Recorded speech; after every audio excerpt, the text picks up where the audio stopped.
My name is Victoria. I am 28 years old. Hours after I pushed my first child into the world, my mother leaned over my hospital bed, squinted at my newborn son, and announced to the entire maternity ward that he did not belong to my husband. I didn't deliver a calm, mature response. I grabbed a plastic water pitcher from my bedside table and hurled it at her. It bounced off the wall, spilling ice and water everywhere. But I am an operations coordinator. I organize supply chains for a living. I never react without a paper trail. While the ice was still melting on the linoleum, I pulled a sealed manila envelope from my hospital bag and handed over the certified DNA test my husband and I had kept hidden for 3 months. Before I take you back to that delivery room, take a second to like and subscribe to Sofia Told Stories and drop a comment telling me your age and where you are watching from right now. The air in the St. Paul hospital room smelled of harsh antiseptic and exhaustion. My arms shook with the fragile weight of my son. My husband Eric stood right beside me, his large hands resting on my shoulder. He manages logistics on the Lake Superior freighters, navigating icy waters and spending weeks away from home. He looked drained but radiant. His conservative Scandinavian parents stood quietly near the door, holding a blue knit blanket, waiting for their turn to meet their grandson. Then my mother Linda walked in. She did not bring flowers. She did not offer congratulations. The nurses had barely finished wiping the afterbirth from my baby's skin when Linda pushed her way to the rail of the bed. She stared down at the infant. She scrutinized his features, then turned her gaze toward Eric. "Well, the timeline does not make sense," my mother projected. Her voice was loud enough to carry through the open door and down the hallway. "That is not Eric's child." The nurses froze. Eric's parents stiffened, the blue blanket dropping slightly in his mother's hands. I wanted to be the bigger person. I wanted to rise above her cruelty. Instead, postpartum hormones and raw fury took over. I grabbed the heavy hospital pitcher and threw it hard. The plastic cracked against the drywall right next to Linda's head. Water drenched her beige cardigan. "Get out!" I screamed, my voice cracking under the strain. Linda gasped, brushing the water off her chest, assuming she had caught me in a lie. She looked toward Eric's parents, expecting them to side with her. She expected my husband to demand answers. She did not realize we had been waiting for this exact moment. My hands trembled as I unzipped the front pocket of my duffel bag. I bypassed the nursing pads and the extra socks. I pulled out a heavy manila envelope with a red laboratory stamp across the flap. I didn't hand it to my mother. I held it out to Eric's mother. Eric and I had taken a non-invasive prenatal paternity test months earlier. We sat at our kitchen table and opened the results together. We cried in relief, not because we doubted each other, but because we knew my mother was building a narrative to destroy us.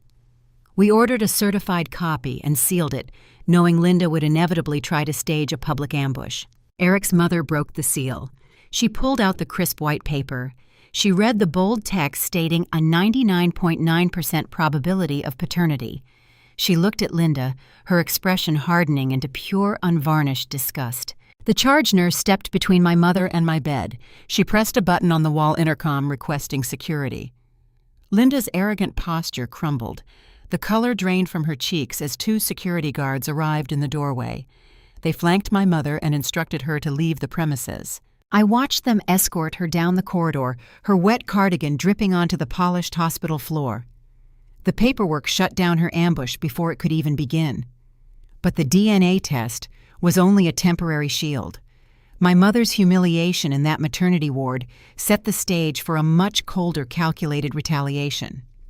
I thought I had won the war, but I was about to find out that proving my innocence was only the first step in uncovering a 30-year-old lie. To understand why a pregnant woman packs a sealed forensic document alongside her nursing bras, you have to rewind the clock. Let me take you back 6 months to the day we shared our pregnancy news. My husband Eric is not a man who works a standard office job. He is a logistics manager on the Lake Superior freighters. His career dictates a rugged, unconventional rhythm for our lives.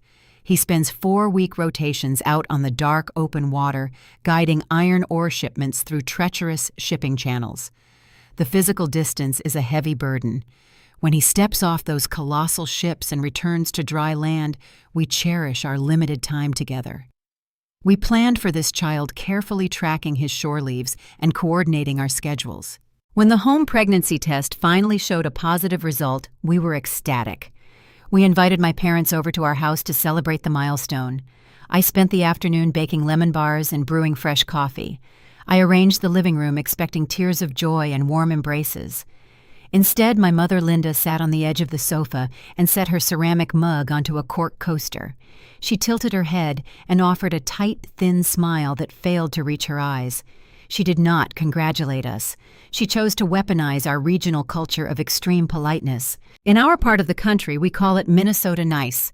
It is the dark art of delivering a devastating insult wrapped in a cheerful sing-song tone. Linda looked directly at Eric and remarked on our miracle timing, considering his prolonged absences on the lakes. She turned her gaze to me and asked highly specific invasive questions about the male colleagues at my operations firm. She wondered aloud who kept me company during those lonely weeks while my husband was away navigating the ice. Her tone was light and conversational, but her words were laced with venom.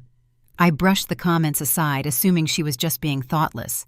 I failed to realize she was planting seeds in a carefully curated garden of doubt. Those seeds sprouted with terrifying speed.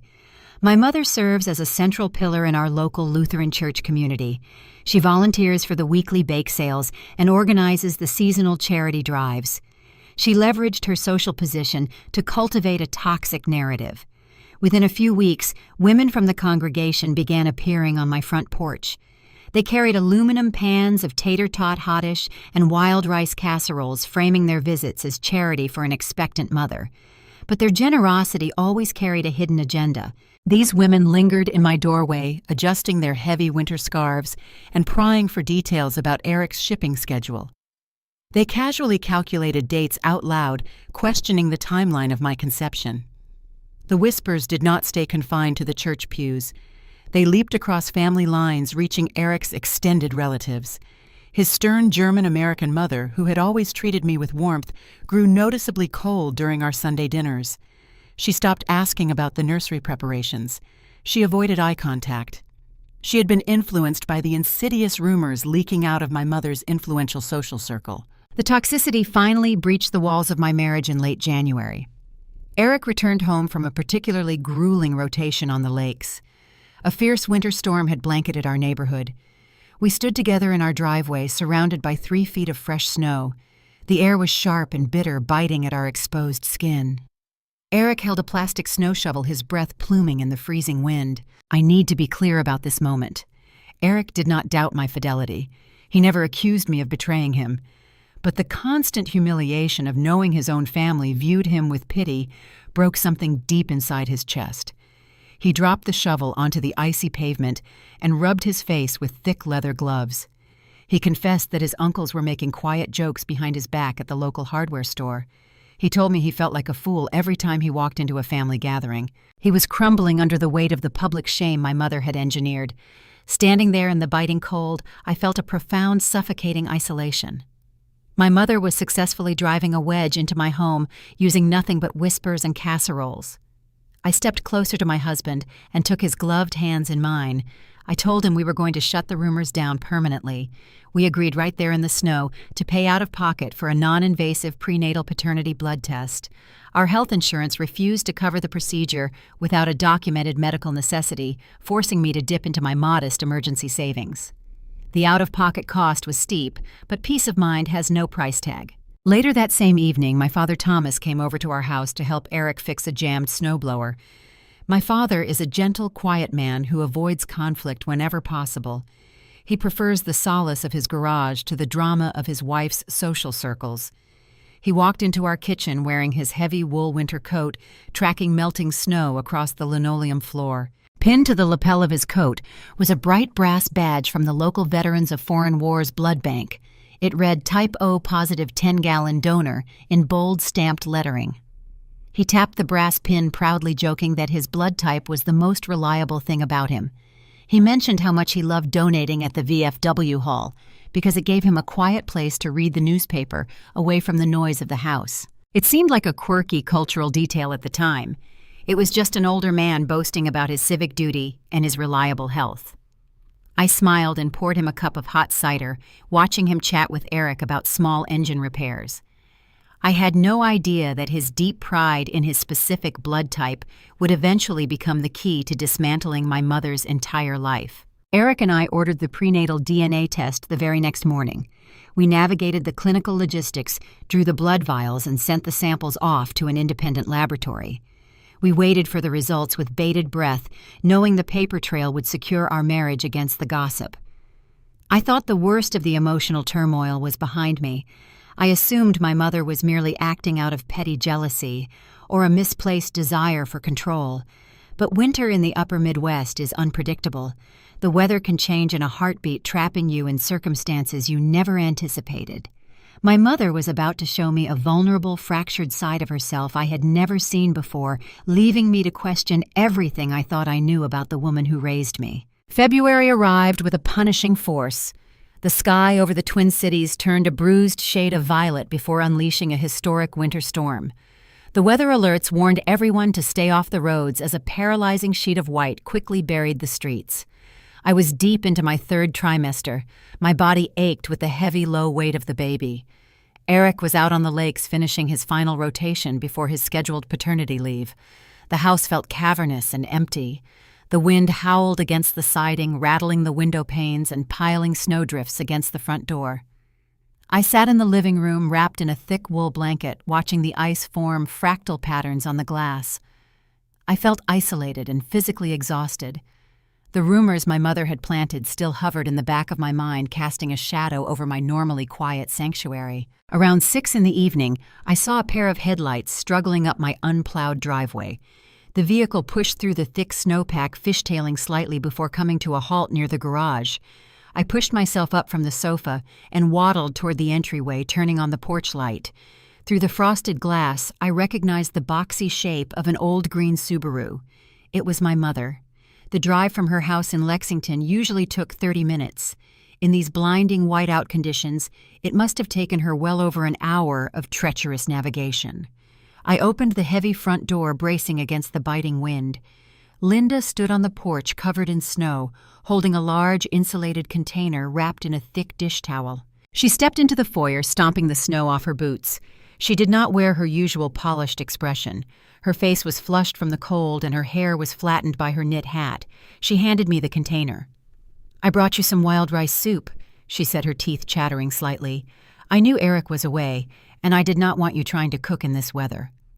I took the heavy container, carrying it into the kitchen. I was stunned.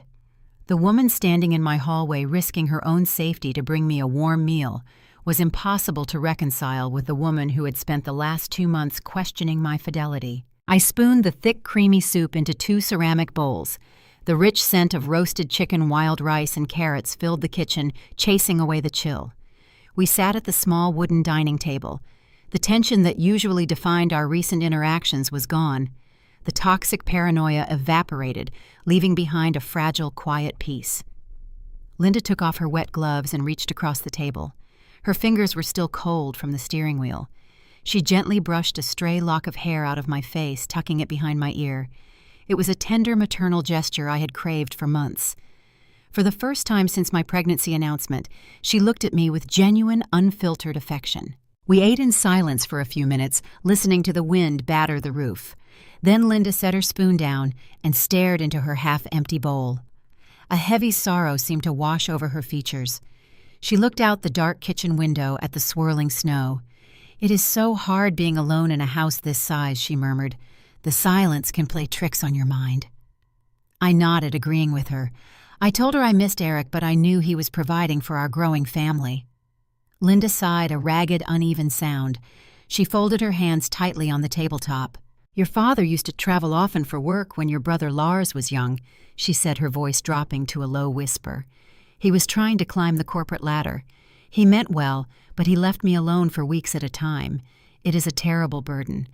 Wives carry so many burdens in the dark Victoria. You sit in an empty room, and the loneliness becomes a physical ache. You start looking for warmth anywhere you can find it." Tears welled up in her eyes, spilling over her lower lashes. She did not wipe them away. She looked at me with a raw, agonizing vulnerability. "You do not know what women have to do to keep a family from freezing to death," she continued, her voice trembling with unshed grief. "The world demands perfection from mothers. We are supposed to hold everything together. We are supposed to smile and attend the church suppers and pretend our hearts are not breaking. But survival requires difficult choices. She reached out and squeezed my hand. Her grip was tight, almost desperate. You have to protect your home, Victoria. You have to protect your baby. Because sometimes the blood we share isn't the blood that matters. Sometimes the families we build are held together by the secrets we keep. The cryptic words hung in the warm air of the kitchen. I did not understand the profound, literal truth hidden inside her warning. I assumed she was speaking metaphorically about the emotional toll of a lonely marriage. I assumed she was projecting her own historical marital struggles onto my relationship with Eric. Her tears broke my heart. Seeing my mother stripped of her arrogant armor sitting in my kitchen weeping over a bowl of soup filled me with overwhelming empathy. I wanted to soothe her pain. I wanted to reassure her that my marriage was strong and that she did not need to worry about me. I squeezed her hand back. I opened my mouth to tell her the truth. I wanted to confess that Eric and I had already taken the prenatal paternity test. I wanted to tell her the results were sitting in a sealed envelope, proving beyond any doubt that our family was secure. I thought the data would comfort her and erase the irrational fears haunting her mind. I took a breath, ready to share the secret. But before I could form the words, the fragile connection shattered. Linda pulled her hand away as if she had been burned. The raw vulnerability vanished from her eyes, instantly replaced by a rigid defensive glare. She straightened her posture and wiped her cheeks with the back of her wrist. The warm mother I had glimpsed for an hour retreated behind a wall of cold politeness. She stood up abruptly, pushing her chair back from the table. The wooden legs scraped loudly against the linoleum floor. "I should get back on the road before the plows stop running," she announced, her tone brisk and impersonal. I followed her into the foyer, feeling disoriented by the sudden shift in her demeanor. She pulled on her damp coat and wrapped her thick scarf around her neck, avoiding my gaze. I thanked her for the soup, but she only offered a tight nod in return. She opened the front door, letting a gust of freezing wind sweep into the house. "Drive safe," I called out as she marched through the snow toward her vehicle. She did not look back. I watched her taillights fade into the whiteout conditions, leaving me alone in the silent hallway. I locked the door and returned to the kitchen. I stared at the 2 empty ceramic bowls on the table. The evening had revealed a crucial piece of the puzzle. My mother was not acting out of simple malice or petty jealousy. Her relentless campaign to cast doubt on my pregnancy was rooted in a deep, agonizing personal trauma. She was carrying a heavy, invisible weight. At the time, I believed it was merely the psychological scar tissue of a difficult, lonely marriage to my father. I thought she was projecting her own past unhappiness onto my current situation. I cleaned the dishes, feeling a misguided sense of relief. I believed I finally understood her motives. I thought the worst of the emotional turmoil was behind us. I had no idea that her cryptic warning about the blood we share was a literal confession. I packed my hospital bag later that week, carefully tucking the sealed envelope with the DNA test between my clothes. I prepared for the birth of my son, believing the truth would set us all free. I did not realize that exposing the truth at the hospital would unleash a retaliatory strike that would threaten my child's entire future. The morning after the hospital incident felt like waking up in the center of a crater. The harsh fluorescent lights of the maternity ward hummed above us. Eric sat in the vinyl recliner holding our son. His parents returned shortly after sunrise. They did not bring balloons or cheerful stuffed animals. They brought quiet, awkward apologies. The printed prenatal test had served its purpose. Eric's mother stood at the foot of my bed, wringing her hands and whispering how sorry she was for ever doubting us. The paper trail had effectively extinguished the immediate gossip within his family. We thought the worst of the ordeal was finished. We assumed my mother would retreat in shame and offer a tearful apology of her own. We underestimated the depths of her pride. My mother did not apologize. She doubled down. When a narcissist faces public humiliation, they do not self-reflect. They rewrite the narrative to frame themselves as the victim. Word reached us through my father, Thomas. He called my cell phone, sounding exhausted and confused. Linda had locked herself in their master bedroom, refusing to speak to him. She was also ignoring phone calls from my older brother, Lars. Lars is the undisputed golden child of our family. He runs a local contracting business and usually holds my mother's undivided attention. For Linda to ignore his calls meant she was barricading herself inside a fortress of her own delusion. She began calling her friends in the church congregation, spinning a new story. She claimed the sealed envelope I produced was a theatrical stunt. She told the women in her prayer circle that the prenatal test was doctored. She argued that a true DNA test required a post-birth cheek swab and that I was hiding behind fake medical documents to cover my tracks. She was willing to burn her relationship with her daughter to the ground rather than admit she was wrong in front of her peers. We were discharged from the hospital 2 days later. Eric drove us home through the slush-covered streets of St. Paul. Carrying my newborn son over the threshold of our house should have been a triumphant, joyful moment. Instead, the air inside our home felt heavy and fragile. We spent the first week navigating the sleepless haze of new parenthood, trying to block out the lingering toxicity of the hospital ambush. I focused on feeding the baby and healing. I convinced myself that my mother's delusional campaign would simply fade away once she ran out of an audience. I was wrong. 7 days after we brought our son home, the mail carrier dropped a thick, certified envelope into our mailbox. I was sitting at the kitchen table drinking decaffeinated tea while Eric rocked the baby in the living room. I sliced the envelope open with a butter knife. The return address belonged to a probate court in Hennepin County. I pulled out a stack of dense legal paperwork and began reading.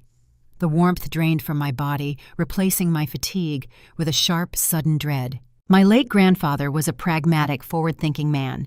When he passed away, he left behind a specific financial vehicle designed to protect his descendants. He established a generation-skipping testamentary trust. It was a generous, well-structured fund. The stipulations of his will were explicit and legally binding. Upon the birth of any biological great-grandchild, the designated trustee was required to disburse a set sum of money directly into a college savings account for that child. It was meant to be a joyous financial head start. My mother was the named trustee of that account. The document in my hands was a formal legal objection filed by Linda. She had petitioned the probate court to freeze the mandated disbursement for my son. In the designated blank space for her reasoning, she had typed 2 chilling words: unverified paternity. She leveraged the exact phrasing of my grandfather's will. Because the trust mandated the funds go to a biological descendant, she used her fabricated doubts about Eric's fatherhood as a legal weapon to block the transfer. The paperwork stared back at me stark and undeniable. This was no longer just a hurtful rumor whispered over church casseroles. This was a calculated financial assault. My background as an operations coordinator trains me to see the mechanics behind a process. I look at supply chains and identify the bottlenecks. I analyze data to find the hidden strategies. Reading the probate filing, I saw exactly what my mother was doing. She knew the prenatal test I showed at the hospital was medically accurate. She was not freezing the trust because she genuinely doubted the biology.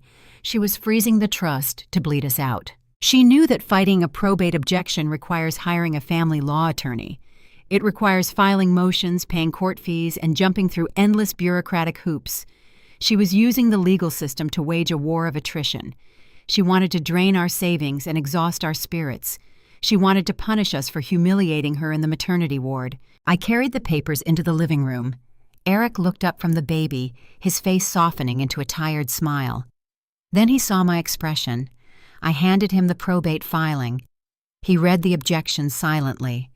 The gentle demeanor of a new father vanished. The stoic Scandinavian patience he usually carried evaporated in an instant. His jaw tightened and a dark, furious flush crept up his neck. Eric stood up and gently placed our sleeping son into the bassinet. He turned toward the front door, grabbing his heavy winter coat and his truck keys from the entry table. He did not say a word, but his intentions were loud and clear. He was going to drive to Lexington. He was going to stand on my parents' front porch and break the door off its hinges. He was going to force my mother to look him in the eye and retract her lies. I dropped the papers and ran into the narrow hallway. I stepped right in front of him, planting my feet on the hardwood floor. I pressed both of my hands flat against his chest, pushing him back. He tried to step around me, but I shifted my weight, blocking his path to the door. "You cannot go over there," I pleaded, my voice trembling. Eric glared down at me. His eyes were wide with a fierce, protective rage. "She is calling my son a bastard in a court of law, Victoria. I am not going to sit in this house and let her do this to us. I am going to make her fix it." He pushed forward again. I wrapped my arms around his waist, anchoring myself to him. The dam holding back my postpartum emotions finally broke. I buried my face into his coat and started sobbing. Deep, racking cries tore through my chest. The sheer exhaustion of labor, the trauma of the hospital, and the terror of this new legal threat all collided at once. "Please, Eric," I begged, crying so hard I could barely catch my breath. "If you go over there screaming, she will call the police. She will play the victim. That is exactly what she wants. She wants to prove we are unstable. She wants to destroy us." Eric stopped fighting my grip. He stood frozen in the hallway listening to me weep. The truck keys jingled as his hand dropped to his side. He wrapped his arms around my shaking shoulders, pulling me tight against his chest. We stood there in our own home, held hostage by a woman who refused to surrender her toxic delusion. I cried until my throat burned. I was terrified. My mother had taken a joyous milestone and turned it into a battleground. She had weaponized the legal system against her own flesh and blood. Proving my innocence at the hospital was supposed to be the end of the conflict. I realized now it was only the opening skirmish. To secure my child's future, I was going to have to step into the bureaucratic arena and fight her on her own terms. The paper trail had saved me once. I prayed it would save me again. 2 days after the probate letter arrived, I drove across the river to downtown Minneapolis. The winter air was sharp and unforgiving, slicing through my wool coat as I walked from the parking garage to a towering glass office building. I carried a leather folder containing the probate objection and the certified prenatal DNA results. I was running on 4 hours of broken sleep. My body still ached from childbirth, but the adrenaline of a legal threat pushed me forward. I rode the elevator to the 22nd floor, stepping into the hushed, carpeted lobby of a specialized family law firm. I met with a senior attorney named Marcus. He was a pragmatic man who spoke in measured, precise sentences. He did not offer emotional comfort. He offered legal strategy. We sat in his corner office overlooking the frozen expanse of the Mississippi River. I slid the manila envelope across his polished desk. I explained the situation, detailing the hospital ambush and the subsequent legal freeze my mother had placed on the generation skipping testamentary trust. I tapped my finger confidently on the prenatal paternity test, assuming it was the silver bullet that would instantly resolve the probate dispute. Marcus picked up the document. He read the laboratory heading and the probability percentages.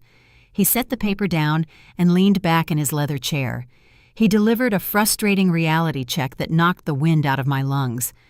"This test is excellent for medical peace of mind, Victoria," he explained, his tone completely neutral. "But it is entirely useless in a probate court." I stared at him. The confusion must have been obvious on my face. I argued that the test was certified by an independent laboratory and demonstrated a 99.9% genetic match. "The science is not the issue," Marcus replied, resting his elbows on the desk. "The issue is the chain of custody. You and your husband ordered an out-of-pocket prenatal kit. You had the blood drawn at a private clinic without a court-appointed monitor present to verify your identities at the exact moment of collection. Because you initiated the test privately, your mother's attorney will successfully argue that the document is legally inadmissible for financial matters. They will claim there is no absolute proof the samples were not tampered with before reaching the lab." He leaned forward, looking directly at me. "A probate judge will not override a trustee's objection based on a private medical record. If you want to compel the court to unfreeze the disbursement and force your mother to release the funds, you must establish a flawless legal chain of custody." I asked him what that required. He outlined a bureaucratic nightmare. Eric and I had to petition the court to order a formal post-birth DNA test. We would have to take our newborn son to an approved state-monitored facility. The entire process from filing the initial motions to receiving the certified results would take several months. It would also cost thousands of dollars in retainer fees and court costs. My mother had successfully trapped us in an expensive, agonizing waiting game. I left the law firm feeling hollowed out. The financial strain was daunting, but the emotional toll was devastating. My mother had forced us to prove a truth we already knew using a system designed to treat us like suspects. 3 weeks later, the court order came through. Eric took a rare morning off from his logistics work on the freighters. We bundled our infant son into his car seat, protecting him from the bitter Minnesota wind, and drove to the state-approved testing facility in a drab industrial park in St. Paul. The building felt like a police precinct. The waiting room featured scuffed linoleum floors and hard plastic chairs. A thick pane of bulletproof glass separated the receptionist from the public. We filled out stacks of intake forms, handing over our driver's licenses and social security cards. A board technician wearing blue latex gloves called our names. We were led down a narrow hallway into a sterile, windowless examination room. The procedure was rigid and dehumanizing. The technician informed us that to establish the legal chain of custody, we had to be formally identified. We were instructed to stand against a blank white wall. A digital camera snapped our photographs like mugshots. We were then required to press our thumbs onto an electronic scanner, recording our fingerprints into the state database. I watched Eric step up to the scanner. He is a proud, hard-working man who spends his life navigating massive steel ships through treacherous ice. He provides for our family without complaint. Now he was being fingerprinted in a sterile room, treated with cold suspicion simply because his mother-in-law decided to weaponize her own paranoia. The technician handed Eric a long, sterile cotton swab. He instructed my husband to hold his mouth open while he scraped the inside of his cheek. Eric complied, staring straight ahead with a blank expression. The technician then turned to our son. Eric lifted the baby out of the car seat. He cradled the small, fragile body against his broad chest. The technician leaned in and inserted a smaller swab into our newborn's mouth, rubbing it against his gums. The baby squirmed and let out a sharp, unhappy cry. I stood in the corner of the room, clutching my purse. The air in the room felt thick and suffocating. Eric pulled the baby closer, hushing him softly. He pressed his lips against the top of our son's head. When Eric looked up the stoic Scandinavian facade he wore like armor finally cracked. His eyes were bright with tears. He did not sob or make a sound. He simply stood there holding his child, weeping quiet, angry tears. The tears tracked down his cheeks, tracing the lines of exhaustion around his eyes. He was crying at the sheer profound indignity of the moment. He was a father forced by a bureaucracy to scientifically prove his connection to his own flesh and blood. My mother had dragged him into this sterile room and stripped him of his dignity. I looked at my husband, and a white-hot fury ignited in my chest. The anger I felt in the hospital delivery room was a messy hormonal reaction. This new anger was cold, dense, and permanent. My mother had not just insulted me, she had humiliated the man I loved. She had turned the joyous arrival of our first child into a sterile forensic investigation. We walked out of the facility in silence. The winter air hit my face, freezing the tears I had not realized were falling. The technician informed us the certified results would be mailed directly to our attorney in 3 weeks. We had to wait 21 days while the legal clock ticked and the probate freeze remained active. Eric secured the car seat in the back of his truck. He closed the door and leaned against the cold metal, staring out at the gray sky. I walked over and wrapped my arms around him. We stood in the parking lot, letting the cold numb the pain. I promised him right then that I would not just unfreeze the trust fund. I was going to find out exactly why my mother was so obsessed with biological purity. I was going to tear down the facade she used to terrorize our family. The legal battle was just a mechanism to get our money back. The real war was going to require a completely different strategy, and I knew exactly where to start digging. The 3-week waiting period for the court-ordered DNA results felt like a deliberate punishment.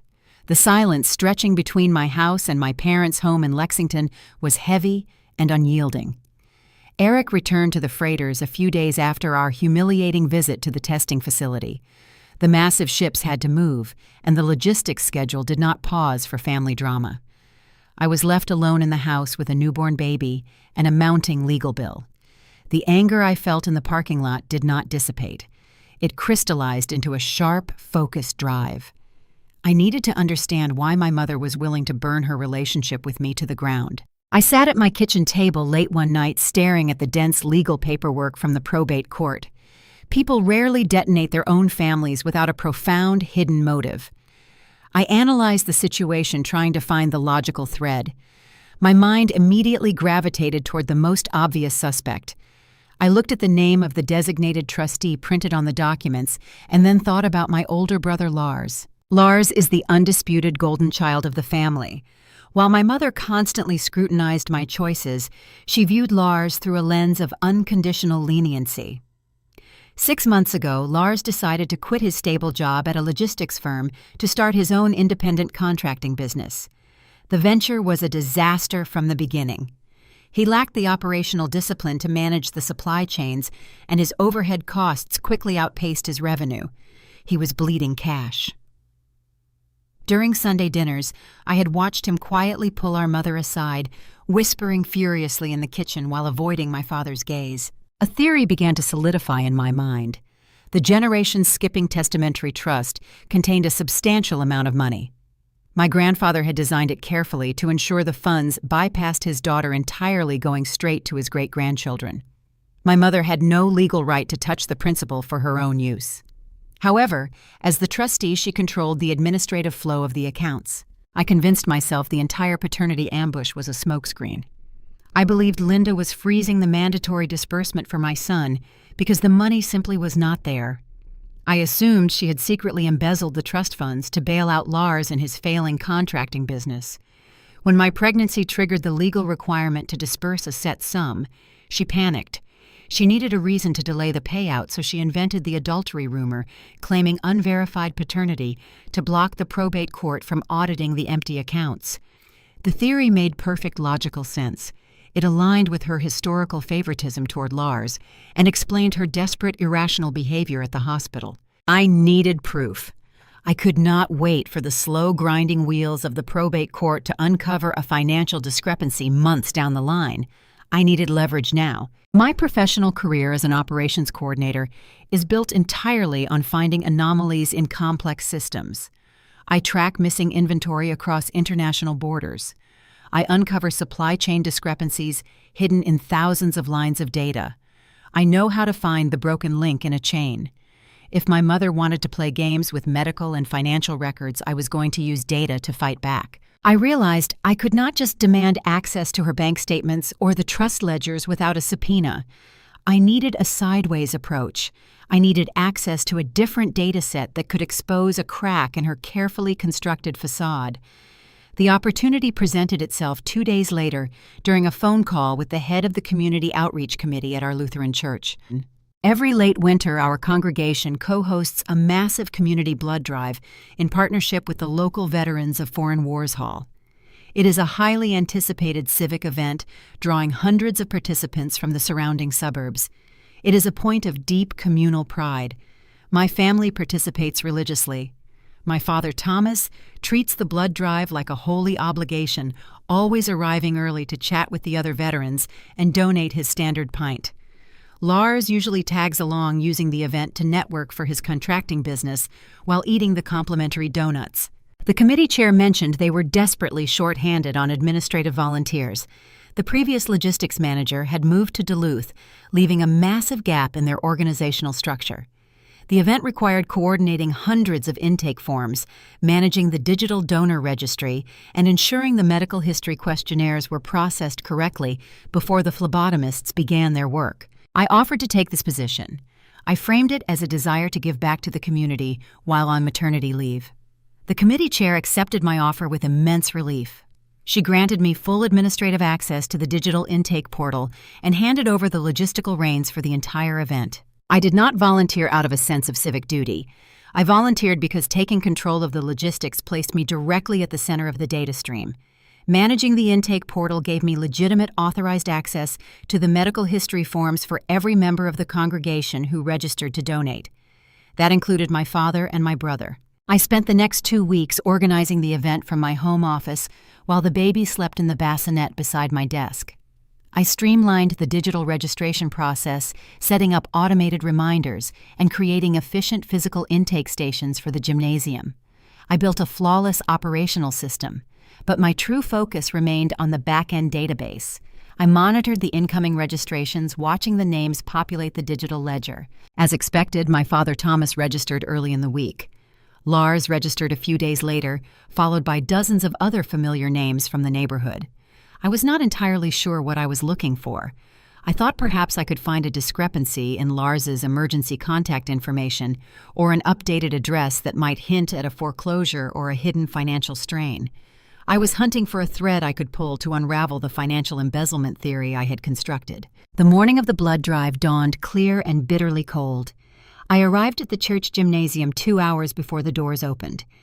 The space smelled of floor wax and stale coffee. I set up the registration tables, arranging the laptops and organizing the privacy screens for the medical questionnaires. The Red Cross technicians arrived shortly after setting up the donation beds and unpacking the sterile equipment. By 9 o'clock, the gymnasium was bustling with activity. I sat at the primary intake desk processing the donors as they arrived. I verified their identities, scanned their registration codes, and directed them to the medical screening booths.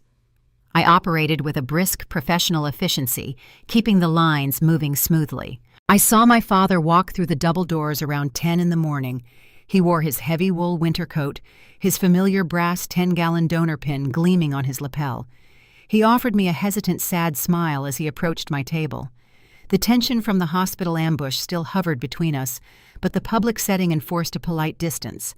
I processed his intake form, confirming his details in the system. He moved on to the screening area, taking a seat in the waiting chairs. An hour later, Lars walked into the gymnasium. He looked exhausted. Dark circles shadowed his eyes, and his posture lacked its usual arrogant confidence. The stress of his failing business was clearly taking a physical toll. He approached my desk, handing me his driver's license without saying a word. We had not spoken since my mother locked herself in her bedroom. I typed his name into the database, pulling up his digital medical questionnaire. I was prepared to quietly scrutinize his personal details, searching for any hint of financial distress. I scrolled through the standard questions, verifying his eligibility to donate. I reached the section detailing his basic medical profile, expecting to find nothing of consequence. Instead, my eyes locked onto a single line of data near the bottom of the screen. I stopped breathing. The ambient noise of the gymnasium, the chatter of the donors, and the hum of the portable heaters faded into a dull roar. The red herring theory I had carefully constructed over the past 3 weeks shattered instantly. My mother had not embezzled the trust fund. The secret she was hiding was not financial. It was biological, and the proof was staring back at me from a brightly lit computer monitor. The gymnasium floor was a sea of scuffed hardwood marked with faded basketball lines. Red Cross banners hung from the bleachers. The air was thick with the scent of rubbing alcohol and the quiet murmur of waiting donors. I sat behind the primary registration laptop, staring at the digital intake form illuminating the screen. Lars stood on the opposite side of the folding table, shifting his weight impatiently. He looked past me, scanning the room for familiar faces, checking his watch with a nervous energy. He was oblivious to the catastrophic data point resting just below my cursor. I looked at the line detailing his documented medical history. It read blood type AB negative. I stared at those 2 letters, and the negative sign. A cold, heavy sensation pooled in the pit of my stomach. My mind raced, trying to process the information through the clinical lens of operations management. An operations coordinator looks for data that does not align with the established system. When a supply chain breaks, you trace the materials backward until you find the exact point of contamination. The data sitting on my screen was a profound biological contamination. I glanced across the gymnasium. My father Thomas was sitting in a recovery chair sipping a juice box. He was proudly wearing his heavy wool coat. Pinned to his lapel, glinting under the harsh fluorescent lights, was the brass badge he cherished. Type O positive 10-gallon donor. My mother's blood type is a positive. I know this because she required a minor transfusion during a routine surgery 5 years ago, and I handled the insurance paperwork. I minimized the intake portal on my laptop and quickly opened a new browser tab. My hands were shaking slightly. I typed a search query for a standard Mendelian genetic inheritance chart. A grid appeared on my screen displaying the possible combinations of parental blood types. The science is rigid and unforgiving. It does not care about family loyalty or carefully curated reputations. A parent with type O blood has 2 O alleles. A parent with type A blood can have either 2 A alleles or 1 A and 1 O allele. When these 2 parents conceive a child, they can only pass down what they possess. Therefore, a type O parent and a type A parent can only physically produce a child with type O or type A blood. It is genetically impossible for them to produce a child with type AB blood. The B allele has to come from somewhere. It has to come from the biological father. Lars has AB negative blood. Thomas has O positive blood. The realization hit me with the force of a physical blow. The air in my lungs rushed out, leaving me breathless. I gripped the edge of the folding table, my knuckles turning white. The screen blurred for a fraction of a second as the massive implications of this biological discrepancy slammed into my consciousness. The red herring theory regarding the embezzled trust funds instantly disintegrated. The financial struggle Lars was experiencing with his contracting business was irrelevant. My mother was not freezing the generation-skipping testamentary trust to hide stolen money. She was freezing the trust to hide a 30-year-old lie. The plot twist completely reversed the entire landscape of our family conflict. I had spent months trying to understand why my mother was so obsessed with the timeline of my pregnancy. I agonized over why she would weaponize the long weeks my husband spent working on the Lake Superior freighters. She had planted rumors in the church community. She had ambushed me in the delivery room, claiming my son was illegitimate. It was not a random delusion. It was not petty jealousy. It was textbook psychological projection. My mother looked at my marriage and saw a mirror reflecting her own hidden sins. When Eric went away for 4-week rotations on the iron ore ships, leaving me alone in a quiet house, Linda did not see a loyal wife waiting for her husband. She saw the exact same isolation she had experienced 30 years ago when Thomas was traveling constantly to climb the corporate ladder. She looked at my circumstances and superimposed her own guilt onto my life. 30 years ago, my mother had an affair. The timeline aligned perfectly. Thomas was away on long-haul assignments. Linda was alone in a large, empty house, suffocating under the expectations of suburban perfection. She had warned me during the blizzard that wives carry terrible burdens in the dark. She had warned me that sometimes the blood we share is not the blood that matters. I thought she was offering a cryptic metaphor about emotional survival. I did not realize she was making a literal confession. Lars, the undisputed golden child. The son she held up on a pedestal, demanding perfection, while simultaneously granting him endless leniency. The boy she shielded from criticism and protected at all costs. Lars was not Thomas's biological son.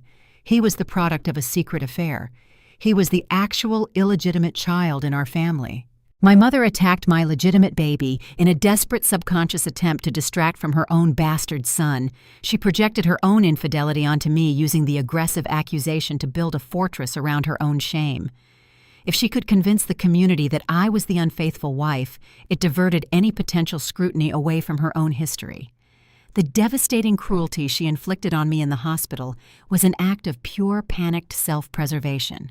I sat behind the registration table, paralyzed by the sheer magnitude of the secret sitting on my hard drive. Lars tapped his fingers on the table, snapping me back to the present moment.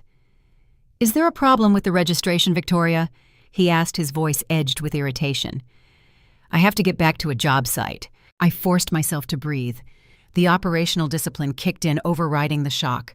I could not let him see the panic in my eyes. I could not alert my mother that the foundation of her entire life had just cracked open on a church computer. "No problem, Lars," I replied, forcing my voice to remain steady and professional. "The system just lagged for a second. You are cleared for screening.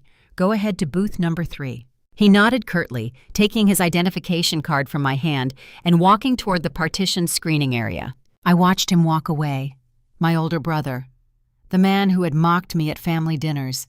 The man who had enjoyed the unwavering adoration of a mother who constantly found fault with me. He was walking across a gymnasium floor, completely unaware that his entire identity was a fabrication. He did not know that the man he called his father shared 0 genetic material with him. He did not know that his mother had built a 30-year facade of Minnesota niece politeness on top of a profound, devastating betrayal. I looked back at the screen. The AB negative blood type glowed in the sterile light of the spreadsheet. I had successfully uncovered the supply chain discrepancy. I had found the broken link. I possessed the exact data point required to tear my mother's life down to the studs. I held the absolute power to destroy her reputation within the church community she prized above all else. I could vindicate myself permanently. But as the initial shock subsided, a terrifying secondary realization began to settle over me. The data was a weapon of mass destruction. If I detonated this secret to unfreeze my son's trust fund, the collateral damage would be catastrophic. The blast radius would not just consume my mother, it would annihilate my father. I looked across the room at Thomas. He was smiling, chatting with an older veteran, holding a paper cup of orange juice. He was a gentle, proud man who had spent his life working quietly to provide for a family he believed was his own. Exposing the truth about Lars would break his heart in a way he would never recover from. It would strip him of his son and destroy his marriage in the twilight of his life. I sat behind the laptop, the weight of the secret pressing down on my chest like a physical stone. I was the operations coordinator. I was supposed to fix the broken systems. But this was not a missing shipment of industrial parts. This was a family. I had to decide if clearing my own name and securing my child's financial future was worth the total annihilation of the man who raised me. The battle was no longer just about proving my innocence. It was about deciding who was going to survive the fallout. The drive home from the church gymnasium felt like navigating through a thick fog. I gripped the steering wheel with numb fingers. The heater blasted warm air into the cabin, but a deep, persistent chill radiated from my own bones. Discovering the ultimate leverage should have felt like a victory. I had successfully tracked the supply chain discrepancy to its source. I possessed the raw data needed to break my mother's legal blockade and secure my son's financial future. I held the winning hand. Yet I did not feel triumphant. I felt physically sick. A sour knot of nausea twisted in my stomach, forcing me to pull over on the shoulder of the road for several minutes just to breathe. I rested my forehead against the cold steering wheel. The thrill of solving the puzzle was instantly eclipsed by the horrifying reality of what the solution meant. I thought back to the night of the blizzard. I remembered my mother sitting at my kitchen table, wrapped in her damp coat, weeping over a bowl of wild rice soup. She had brushed the hair from my face and warned me about the terrible burdens wives carry in the dark. She told me that sometimes the blood we share is not the blood that matters. At the time, I viewed her words as a dramatic metaphor for the isolation of a lonely marriage. Now the cryptic warning revealed its true shape. It was a literal confession bleeding out through the cracks of her polished facade. For 3 decades, Linda carried the suffocating weight of an unforgivable secret. She spent 30 years terrified that her mistake would be discovered. Every time Lars went to the doctor or participated in a school blood drive, she must have held her breath praying no one would notice the glaring genetic mismatch. When my husband Eric began working long rotations on the Lake Superior freighters, leaving me alone in our house, it mirrored the exact circumstances of her own infidelity. The parallel terrified her. Instead of offering me support, she projected her deepest shame onto my marriage. She attacked my legitimate pregnancy to build a defensive perimeter around her own hidden sin. I pulled my car into my driveway and walked into my quiet house. Eric was still out on the water. The baby was asleep in the nursery. I didn't turn on the lights. I dropped my keys on the counter and began to pace the length of the living room hardwood floor. The silence of the house amplified the chaotic storm raging in my mind. I was trapped in a terrible, messy internal conflict. The legal path forward was clear and straightforward. To compel the probate court to unfreeze the generation-skipping testamentary trust, I needed to prove that my mother was acting in bad faith. If I presented the judge with the blood type discrepancy demonstrating that Linda was projecting her own infidelity onto me, the court would immediately recognize her as an unfit trustee. The judge would strip her of her power and release the funds to my son. The financial hostage situation would end. But the collateral damage of that legal maneuver would be apocalyptic. Submitting that evidence to the probate court meant entering the biological reality into the public record. The truth would not stay confined to a judge's chambers. It would detonate inside my family. My thoughts drifted to my father. Thomas is a gentle, steady man. He never cared about country club memberships or social posturing. His entire world revolves around his children. I pictured him teaching Lars how to skate on the frozen ponds of our neighborhood. I remembered the two of them spending countless weekends ice fishing on Mille Lacs, sharing thermoses of hot coffee, and talking about hockey tournaments. Thomas built his entire identity around being a father to that boy. If I handed the genetic data to the lawyers, I would obliterate my father's reality. I would force a kind, loyal man to spend his twilight years wrestling with the agonizing knowledge that his wife betrayed him and his namesake son belonged to a stranger. It would break his heart in a way that no amount of time or therapy could ever repair. The blast radius would also consume my brother. Lars and I rarely see eye to eye. He is arrogant and currently failing at his contracting business, but he does not deserve to have his foundational identity ripped away. Uncovering the truth would force Lars to realize the man he spent his life trying to impress shares zero genetic material with him. It would orphan him emotionally. I walked into the nursery and stood over the crib. The soft, yellow nightlight cast long shadows across the painted walls. My son breathed in a quiet, rhythmic pattern. His small hands were curled into loose fists near his face. I reached down and gently rested my palm against his warm back. My mother was holding this innocent child's future hostage. She had weaponized the legal system to freeze his college fund, all to protect her fragile ego after I humiliated her in the delivery room. She was willing to steal from her own grandson to punish me. I felt a fierce primal instinct to protect my baby at any cost. If I stayed silent to protect my father and my brother, I was allowing my mother to win. I would be forced to drain our own savings paying exorbitant legal fees to fight her probate objection. I would be letting a toxic manipulator dictate the terms of our lives. But if I fired the weapon I had uncovered, I would be the architect of my father's destruction. I spent the entire night pacing between the nursery and the living room, crying hot, frustrated tears in the dark. There was no clean, sanitized solution. Being the cycle breaker in a dysfunctional family means making choices where every available option carries a heavy, brutal cost. What would you do in this situation? Would you expose a 30-year-old family secret to the legal system to save your own child's financial future, even if it meant destroying the heart of a good man who never did anything wrong? Let me know in the comments, because navigating this choice felt like walking barefoot over broken glass. I watched the sun rise over the snow-covered rooftops of St. Paul. The gray morning light filtered through the blinds, painting the living room in muted tones. The exhaustion settled deep into my muscles, but my mind remained hyper-alert. I realized I could not rely on the probate court to handle this delicate, explosive truth. A judge would view the data as a simple legal lever. I needed to wield the information like a scalpel, not a sledgehammer. I needed a strategy that would force my mother to surrender the trust fund without making the biological secret a matter of public record. I had to confront her directly. I had to trap her in a corner where the only way out was to yield to my demands. To execute this plan, I still needed the final piece of our own defense. I could not confront her with her own lies until I possessed the undeniable certified proof of my own truth.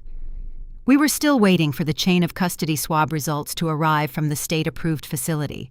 The legal clock was ticking, and my mother still believed she held the upper hand.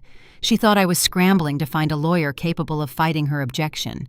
She had no idea I was sitting in my living room holding the key to her absolute ruin. I just had to wait for the mail carrier to deliver the final piece of ammunition. 3 weeks passed with the agonizing pace of a thawing glacier. The Minnesota winter held its tight grip on the city, keeping everyone indoors and isolated. Eric remained out on the icy waters of Lake Superior, working his long logistics shifts. I stayed inside our quiet home tending to our newborn son and waiting for the postal carrier every single afternoon. The routine became a rigid daily exercise in patience. I watched the front window tracking the delivery truck as it navigated the slush-covered streets of our neighborhood. On a Tuesday afternoon, the truck finally paused at the edge of my driveway. The carrier dropped a rigid cardboard envelope into the metal box. I bundled my son in a thick fleece blanket and walked down the driveway. The frigid air bit at my cheeks. I pulled the envelope from the box. The return address belonged to the state-approved testing facility in St. Paul. The thick paper felt heavy in my hands. It was the physical manifestation of my husband's dignity and my own vindicated truth. I returned to the warmth of the kitchen. I laid the sleeping baby in his bassinet near the radiator. I sat at the wooden dining table and used a kitchen knife to slice open the rigid cardboard. Inside was a thick stack of certified documents. The top page featured a prominent gold seal pressed into the paper, catching the light from the overhead fixture. I scanned the dense legal and medical terminology until I found the final conclusive paragraph. The text was stark and definitive. It stated a 99.99% probability of paternity. It confirmed with undeniable legal certainty that Eric was the biological father of our son. A profound wave of relief washed over my tired shoulders. The humiliating ordeal of standing in that sterile facility being photographed and fingerprinted like a criminal had finally yielded the necessary result. I possessed the exact legal ammunition required to break the probate blockade. I could call Marcus my family law attorney right now. He would file an immediate injunction submitting the gold-sealed document into evidence. The probate judge would review the certified results, dismiss my mother's objection regarding unverified paternity, and unfreeze the generation-skipping testamentary trust. My son's college fund would be secure. On paper, the war was won. The bureaucratic hurdle was cleared. I traced the raised edges of the gold seal with my index finger, ready to dial the law firm. Yet a lingering sense of dread stopped me from picking up the phone. My operations background trained me to look beyond the immediate fix and evaluate the long-term sustainability of a solution. I sat back in my chair and analyzed the broader social ecosystem of my family. If I simply handed this document to a judge, I would win the financial dispute. But a court order would not change my mother. Linda operates in a realm where public perception matters more than legal truth. If a judge forced her to release the funds, she would not offer a tearful apology. She would not suddenly reflect on the trauma she caused. She would pivot. I pictured her sitting in the fellowship hall of our Lutheran church, surrounded by the same women who brought me tater-tot hottish. I could hear the exact tone of voice she would use to spin the narrative. She would paint herself as the persecuted grandmother.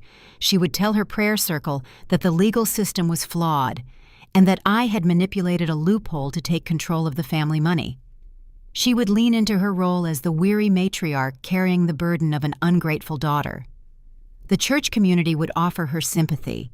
The whispers would persist, evolving from rumors of infidelity into rumors of elder abuse. Winning in probate court was merely treating a symptom. The frozen trust fund was just a byproduct of a much deeper rot. The actual disease was my mother's unchecked social power, and her desperate need to project her own hidden shame onto my life. If I did not cure the underlying disease, the toxic behavior would simply manifest in new destructive ways. She would find another avenue to undermine my marriage or alienate me from extended relatives. She needed to be stopped at the root. I realized that presenting the paternity test in a courtroom allowed her to remain comfortable in her pristine suburban life. It allowed her to keep her secrets buried. To truly disarm her, I had to remove her ability to control the narrative. I had to strip away the social armor she wore so proudly. I opened the encrypted folder on my laptop.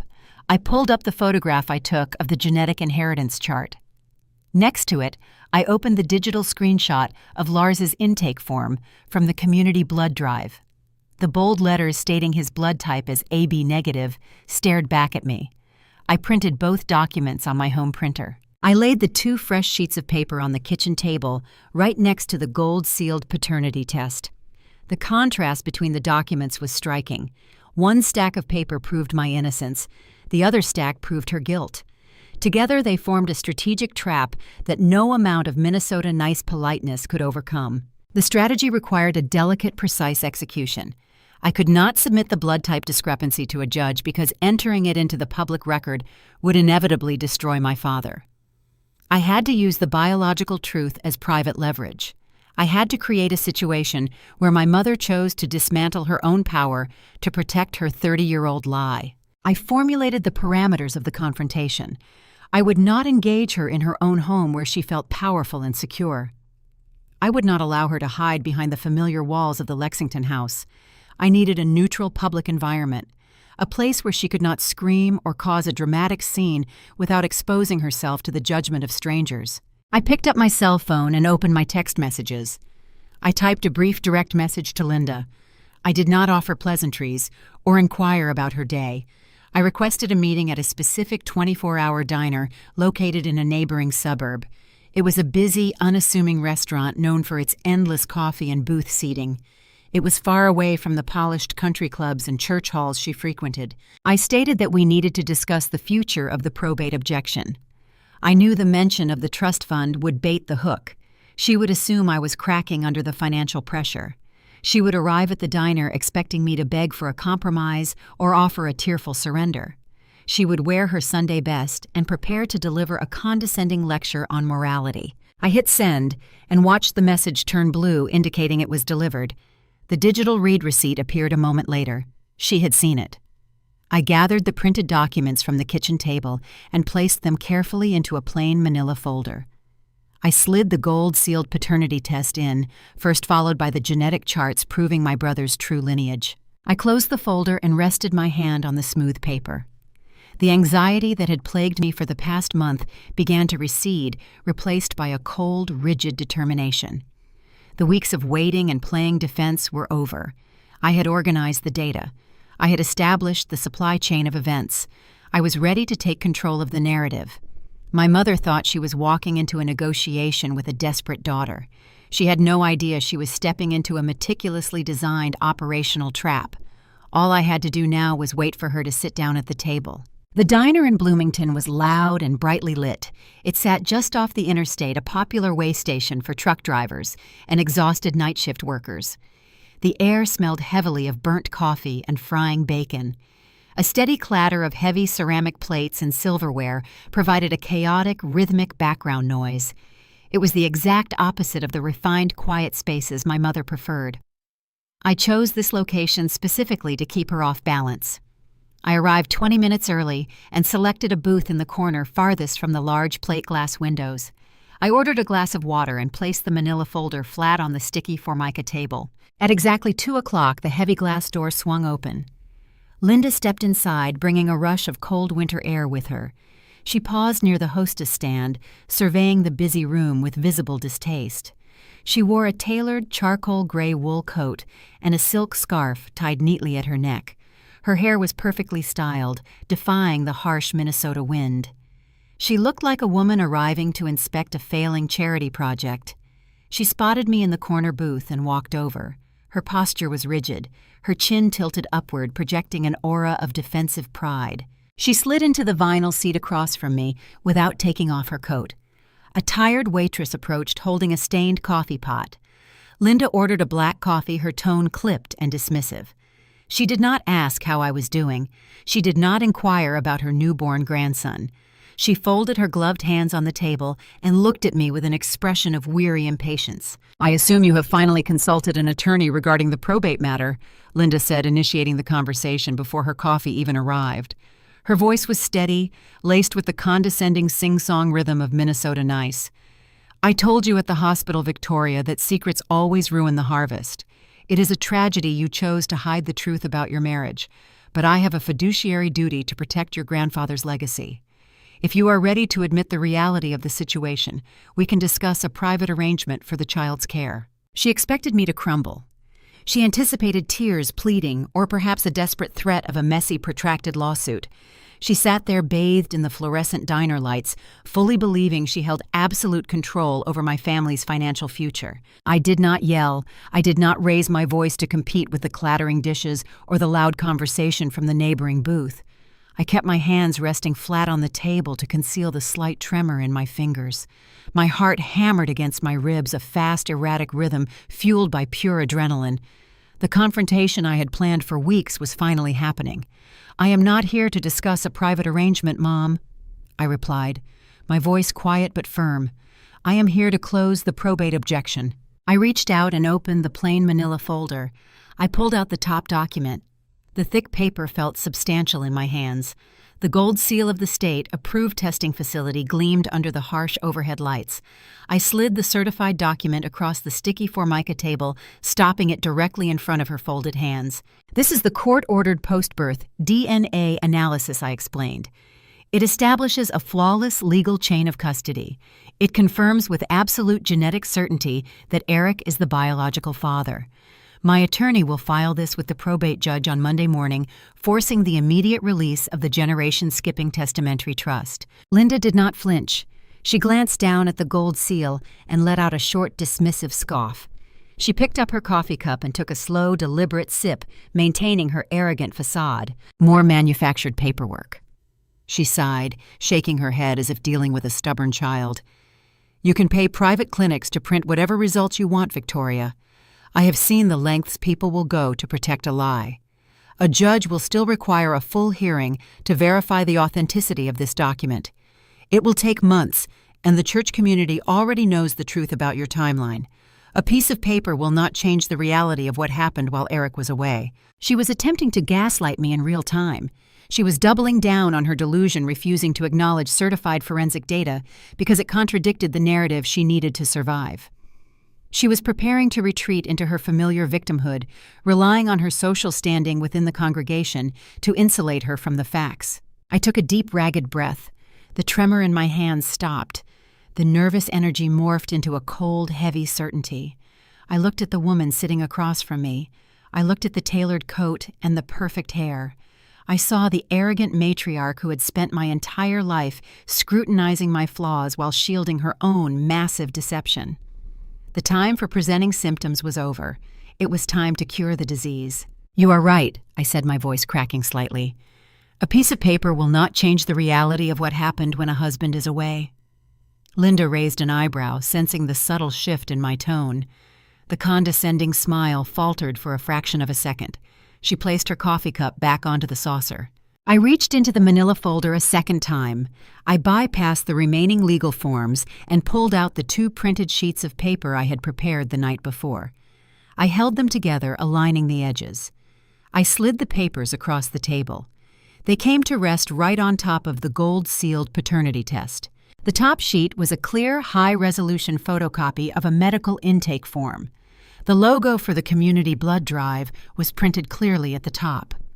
The form was filled out in thick black ink. It detailed emergency contacts, recent travel history, and basic biometric data. Near the bottom of the page, highlighted by the stark white background, was a single line of text, blood type A, B negative. Just below the intake form, visible at the bottom of the stack, was the printed Mendelian genetic inheritance chart. It displayed the rigid biological rules of blood type combinations in bold, simple diagrams. Linda looked down at the table. She stared at the intake form. She read the name printed at the top of the page. Lars. She read the blood type. Her eyes flicked down to the genetic chart, tracing the lines connecting parental blood types to potential offspring. The ambient noise of the diner seemed to evaporate.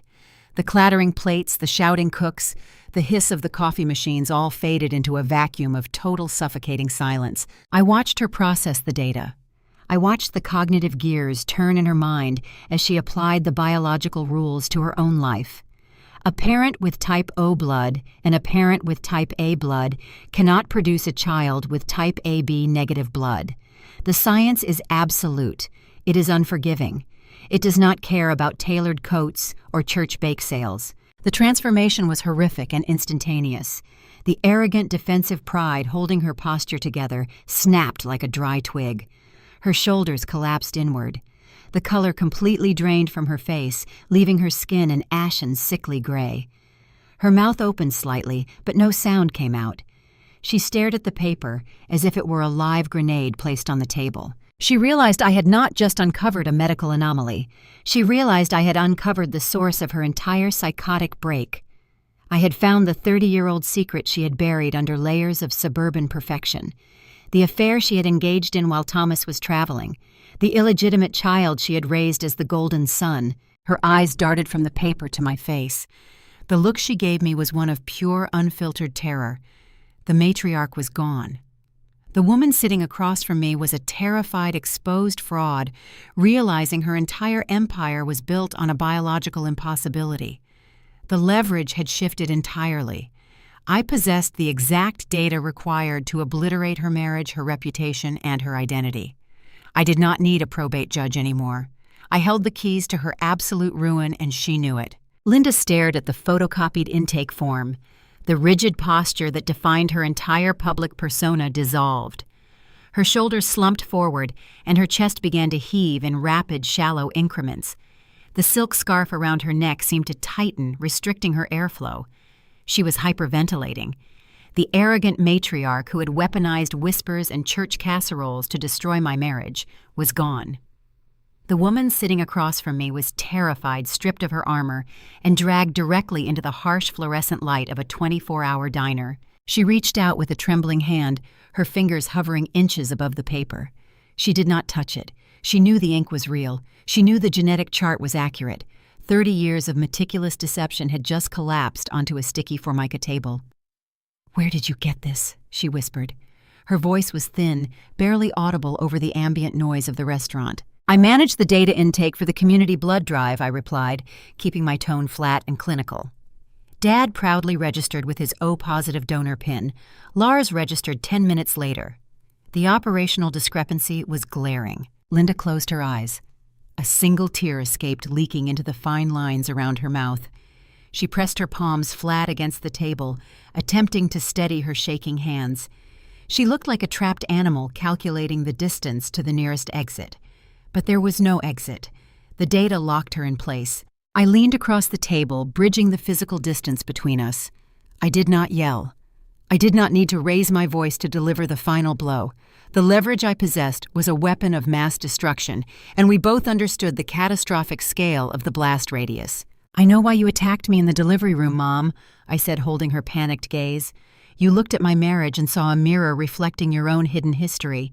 When Eric went out on the freighters, leaving me alone, you panicked. You superimposed your own guilt onto my life. You attacked my legitimate child to build a defensive wall around your own illegitimate son. You tried to ruin my family to distract from the rot in your own." "Please, Victoria." Linda gasped. Her eyes darted wildly around the diner, checking to see if anyone in the neighboring booths was listening. "Please keep your voice down. If your father hears about this, if Lars finds out." She could not even finish the sentence. The sheer terror of Thomas discovering the truth paralyzed her vocal cords. Thomas is a gentle, fiercely loyal man who built his entire identity around being a father to Lars. Discovering that his wife betrayed him and his namesake son belonged to a stranger would obliterate him. It would orphan Lars emotionally. I let the silence hang over the table, allowing her to fully absorb the magnitude of her exposure. I watched her calculate the impending ruin of her marriage, her social standing, and her relationship with her golden child. "I am not going to tell Dad," I stated firmly. Linda stopped gasping. She looked up at me, her eyes wide with a fragile, desperate hope. "I refuse to break a good man's heart just to settle a score with you," I continued, my voice hardening. "I will not destroy Dad's twilight years, and I will not shatter my brother's identity. The secret stays buried. I will carry it." A profound, shuddering wave of relief washed over her face. She let out a long, trembling exhale, slumping back against the vinyl booth. She thought she had survived the execution. She assumed my loyalty to my father meant she had escaped the consequences of her actions. But my silence is not a gift, I added, leaning closer. It is a transaction, and the price is absolute. The relief vanished instantly, replaced by a new, cold dread. Linda sat perfectly still, waiting for the terms of her surrender. First, I outlined, ticking the conditions off on my fingers. "You will immediately contact your attorney. You will withdraw the probate objection tomorrow morning. You will formally unfreeze the generation-skipping testamentary trust." Linda nodded rapidly, eager to comply with the financial demands. "I will call him right after we leave," she promised, her voice shaking. "I will release the funds, Victoria. I swear it." I held up my hand, stopping her frantic agreement. "Withdrawing the objection is only the first step. You are fundamentally unfit to manage my grandfather's legacy. You will formally step down as the trustee. You will sign the necessary legal documents transferring the complete administration of the fund to an independent financial fiduciary located in Minneapolis. You will permanently relinquish all access and control over my son's college account." She swallowed hard, but nodded again. The financial surrender was painful, but it was a minor concession compared to the preservation of her 30-year-old secret. She was willing to abandon the trust fund if it meant keeping her marriage intact. I reached into the manila folder one last time. I pulled out a blank legal pad and a black ink pen. I set them on the table right next to the genetic charts. I was an operations coordinator. I do not finalize a negotiation without securing the paperwork. The financial transfer secures my son's future, I said, locking my eyes onto hers. But it does not repair the damage you inflicted on my husband. You humiliated Eric in front of his parents. You poisoned the church congregation against my marriage. You tried to isolate me using rumors and casseroles. Releasing the money does not cure the disease you planted in our community. Linda stared at the blank legal pad. "What do you want me to do?" she asked, her voice dropping to a frightened whisper. "You are going to write a letter I instructed, tapping the pen against the paper. You are going to write a formal signed retraction.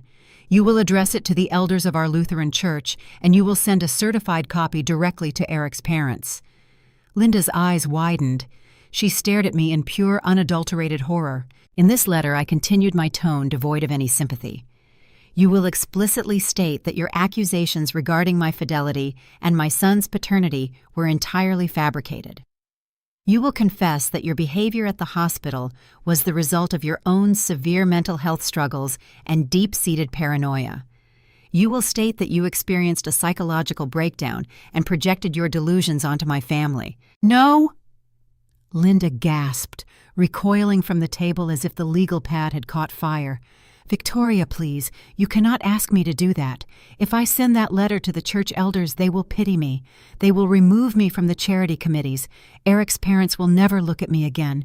It will destroy my reputation in the community." I looked at her with a cold, detached certainty. "That is the point, Mom. You weaponized your social standing to attack my family. Now you are going to dismantle that standing with your own hand. You are going to voluntarily destroy your reputation to protect your secret." The ultimatum hung in the air, heavy and undeniable. I was presenting her with a binary choice. She could write the letter, admit to severe paranoia, and face the humiliating pity of the congregation she prized above all else. She would become the unstable, isolated matriarch whispered about during Sunday services. Or she could refuse. She could walk out of the diner, keep her pride intact, and force me to submit the blood type discrepancy to the probate court. The genetic reality would become public record. Thomas would learn the truth about Lars. Her marriage would violently collapse, and her golden child would despise her. She had to choose between social humiliation or total family annihilation. Linda looked at the blank paper. She looked at the blood drive intake form. She realized there was no exit strategy. The trap was perfectly constructed, yielding no room for negotiation or Minnesota niece manipulation. The data held her captive. She picked up the black ink pen. Her hand shook violently, the plastic casing rattling against her gold rings. She pressed the tip of the pen to the top of the legal pad. The ink bled slightly into the paper as she hesitated, fighting the overwhelming urge to preserve her ego. "Write," I commanded softly. Tears spilled freely down her cheeks, dripping off her chin and landing on the collar of her tailored coat. She did not wipe them away. She began to write. The letters were jagged and uneven, a stark contrast to her usually elegant cursive script. She addressed the letter to the church elders. She wrote the words mental health struggles and severe paranoia. She documented her own surrender. I sat in the booth watching the arrogant matriarch systematically dismantle her own empire. The diner continued its chaotic rhythm around us, completely unaware of the devastating transaction occurring in the corner booth. The clattering plates and the smell of burnt coffee provided the soundtrack to her absolute ruin. She finished the letter and signed her name at the bottom. She slid the legal pad across the table toward me. She did not look up. She kept her eyes fixed on her cold black coffee, shattered by the weight of her own hypocrisy. I picked up the legal pad, verifying the contents of her confession. The words were explicit and legally binding. I placed the letter into the manila folder alongside the certified DNA results and the genetic charts. I possessed the entire arsenal required to secure my family's future and neutralize the threat she posed. I stood up from the booth, buttoning my coat. I did not offer a comforting touch or a final word of reassurance. The transaction was complete. I walked out of the diner, leaving her sitting alone in the fluorescent light. The hostage situation was over-resolved, not by a dramatic screaming match, but through precise, undeniable leverage. I had secured the paperwork. Now the slow bureaucratic reality of the aftermath would begin. The black ink on the legal pad was still drying. I stared at the handwritten retraction letter, absorbing the finality of her confession. Linda sat across the sticky formica table, her shoulders hunched, her tailored coat looking suddenly too large for her shrinking frame. The arrogant facade she had spent decades perfecting had entirely dissolved. She was a woman staring at the wreckage of her own life, realizing she was holding the matches. She began to weep. This was not the calculated, delicate crying she had used in my kitchen during the blizzard. Those were manipulative tears deployed to elicit sympathy and redirect my attention. These tears were different. This was raw, ugly grief, the kind of sobbing that racks the chest and strips away all dignity. Linda reached across the table. Her manicured fingers trembling violently, she attempted to grab my hand. "Please, Victoria," she gasped, her voice breaking into a ragged, pathetic whisper. "You have to understand. It was such a dark, lonely time. Your father was working on those long-haul routes. He was gone for weeks. I was sitting in that massive empty house suffocating. I thought I was going to lose my mind." I looked at her outstretched hand. I did not reciprocate the gesture. I pulled my hand back, resting it safely in my lap. I felt a cold, impenetrable barrier solidify between us. "I understand loneliness, Mom," I replied, my voice devoid of any warmth. "Eric spends 4 weeks at a time navigating the icy waters of Lake Superior.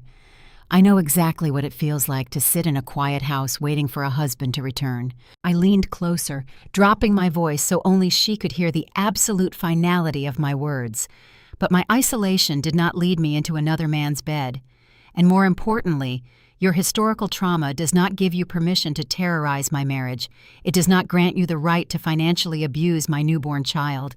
You used my son's college fund as a weapon because you were terrified of your own shadow. Linda withdrew her hand, wrapping her arms tightly around her torso, as if trying to hold herself together physically. She nodded rapidly, unable to formulate a coherent defense. The crushing weight of her own hypocrisy pinned her to the vinyl booth. She recognized the grotesque irony of her actions. The woman who had marched into a hospital delivery room to publicly bastardize my legitimate son was now completely at my mercy to protect the secret of her own illegitimate child. I picked up the manila folder containing the gold-sealed paternity test, the printed genetic charts, and her newly signed confession. I secured the documents, ensuring nothing was left behind. I stood up from the table. "We are done here," I stated, buttoning my coat against the chill of the diner air conditioning.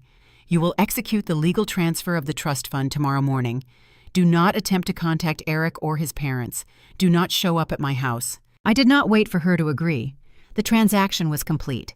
The terms of her surrender were non-negotiable. I turned and walked out of the 24-hour diner. I pushed through the heavy glass doors, stepping into the freezing Minnesota evening. The cold air hit my face, feeling incredibly clean and sharp after the suffocating tension of the confrontation. I walked to my car, parked under the harsh yellow glow of the streetlights. The hostage situation was over. The immediate threat to my family's financial security and my husband's dignity was neutralized. I had not relied on a dramatic screaming match in a probate courtroom. I had not engaged in a petty public war of words within the church community. I had utilized precise, undeniable data to dismantle her leverage. I started the engine and turned the heater on, letting the car warm up. The victory was absolute, but it did not feel triumphant. I sat behind the steering wheel, watching the diner through my windshield. I could see my mother still sitting alone in the corner booth, her head bowed, her hands covering her face. She was a broken matriarch trapped in the prison of her own making. I shifted the car into drive and pulled out of the parking lot, heading back toward St. Paul. The operational phase of my strategy was successfully concluded.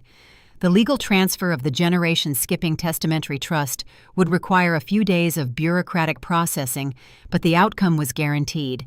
I possessed the documents necessary to compel her compliance. However, resolving the financial blockade did not immediately heal the profound emotional damage inflicted upon my family. Uncovering a 30-year-old secret carries a significant residual cost. I was driving back to a quiet house, carrying a burden of knowledge that fundamentally altered the landscape of my entire life. I knew the truth about Lars. I knew the fragile foundation of my parents' marriage. I was the cycle breaker, and being the cycle breaker often means bearing the weight of the truths you choose not to tell. I had secured my child's future, but I had permanently isolated myself from the family unit that raised me. I could never look at my father or my brother the same way again. The dynamic was forever shifted. The next few days would require careful logistical coordination with my attorney to finalize the trust transfer. I had to ensure the bureaucratic mechanics were executed flawlessly, leaving no room for my mother to exploit a legal loophole. I also had to prepare for the inevitable fallout when Linda's signed confession reached the church elders and Eric's parents. The social detonation I had engineered was going to send shockwaves through our tight-knit community, and I needed to brace my own household for the impact. I navigated the dark, slush-covered streets, focusing on the road ahead. The war with my mother was finished, but the silent aftermath was just beginning. The paperwork had protected my family when blood ties failed, proving that organized data is the ultimate equalizer against emotional manipulation. Now I had to oversee the final administrative steps, ensuring the independent fiduciary assumed control of the trust without delay. The legal machinery was ready to engage, and my mother's forced resignation was imminent. The days following the diner confrontation lacked the cinematic flair of a shouting match. There were no dramatic confrontations on a snowy driveway or tears shed in a hospital room. The aftermath of our war was strictly bureaucratic. It unfolded in quiet, carpeted offices through encrypted emails and scanned signatures. That is the reality of neutralizing a threat. True security is not achieved through loud victories. It is achieved through airtight administrative logistics. I contacted Marcus, my family law attorney, early the next morning. I instructed him to draw up the formal demands for Linda to relinquish her role as trustee over my grandfather's estate. Marcus warned me that trustees rarely surrender their positions without a protracted legal fight. He expected her counsel to stall to file counter-motions and to drag the process out for months. I told Marcus to send the demands anyway and wait. I knew something he did not know. I knew my mother was operating under the crushing weight of an ultimatum she could not afford to test. Marcus called me back less than 48 hours later. His measured professional tone carried a rare note of genuine surprise. Linda's attorney had surrendered immediately. There were no counter-motions. There was no negotiation over terms. My mother instructed her legal counsel to capitulate to every single demand we outlined. The transition required a meticulous legal choreography. Linda signed the voluntary resignation forms, dissolving her authority over the generation-skipping testamentary trust. To save whatever fragile scraps of her public dignity remained, she cited deteriorating health reasons on the official probate filings. It was a convenient, socially acceptable excuse. It allowed her to retreat from her responsibilities without explaining the true nature of her abrupt departure. The probate judge accepted the resignation without prejudice, clearing the path for the next phase of our strategy. We transferred the administration of the fund to an independent financial fiduciary located in a sleek glass building in downtown Minneapolis. I wanted the money as far away from my family's emotional volatility as possible. An independent firm does not care about church gossip or petty resentments. They care about legally mandated disbursement schedules and market yields. They operate on data and compliance. Placing the account in their hands permanently secured my newborn son's college fund. The generational wealth my grandfather intended for him was finally locked behind an impenetrable corporate vault. A week after the diner summit, I was sitting at my desk in the operations firm. The chaotic rhythm of supply chain management hummed around me. Phones rang in the background, and junior coordinators discussed shipping delays on the warehouse floor. I stared at my dual monitors reviewing a freight manifest. A new email notification pinged in the corner of my screen. The sender was Marcus. The subject line simply read, "Probate Finalization and Attachments." I clicked the email open. The body of the message was brief, confirming that the probate court had officially recognized the independent fiduciary. The financial blockade was legally dismantled. I scrolled down to the attached PDF files. The first document was the court order stamped and finalized by the judge. I closed my eyes for a moment. I let out a long, shuddering sigh. The breath rattled in my chest, releasing weeks of stored physical tension. The heavy, suffocating dread that had followed me since the hospital ambush finally evaporated. My son was safe. My husband's dignity was vindicated. I had navigated the storm and anchored my family to solid ground. I opened my eyes and clicked on the second attachment in the email. This was the document I had demanded in the diner. It was a scanned copy of the formal retraction letter Linda was forced to send to the elders of our Lutheran church and to Eric's parents. Reading the letter on my computer screen provided a chilling, profound closure. Linda had written it exactly as I instructed. Her handwriting, usually an elegant flowing script, looked rigid and forced. She addressed the congregation leaders and my in-laws with a formal, stiff greeting.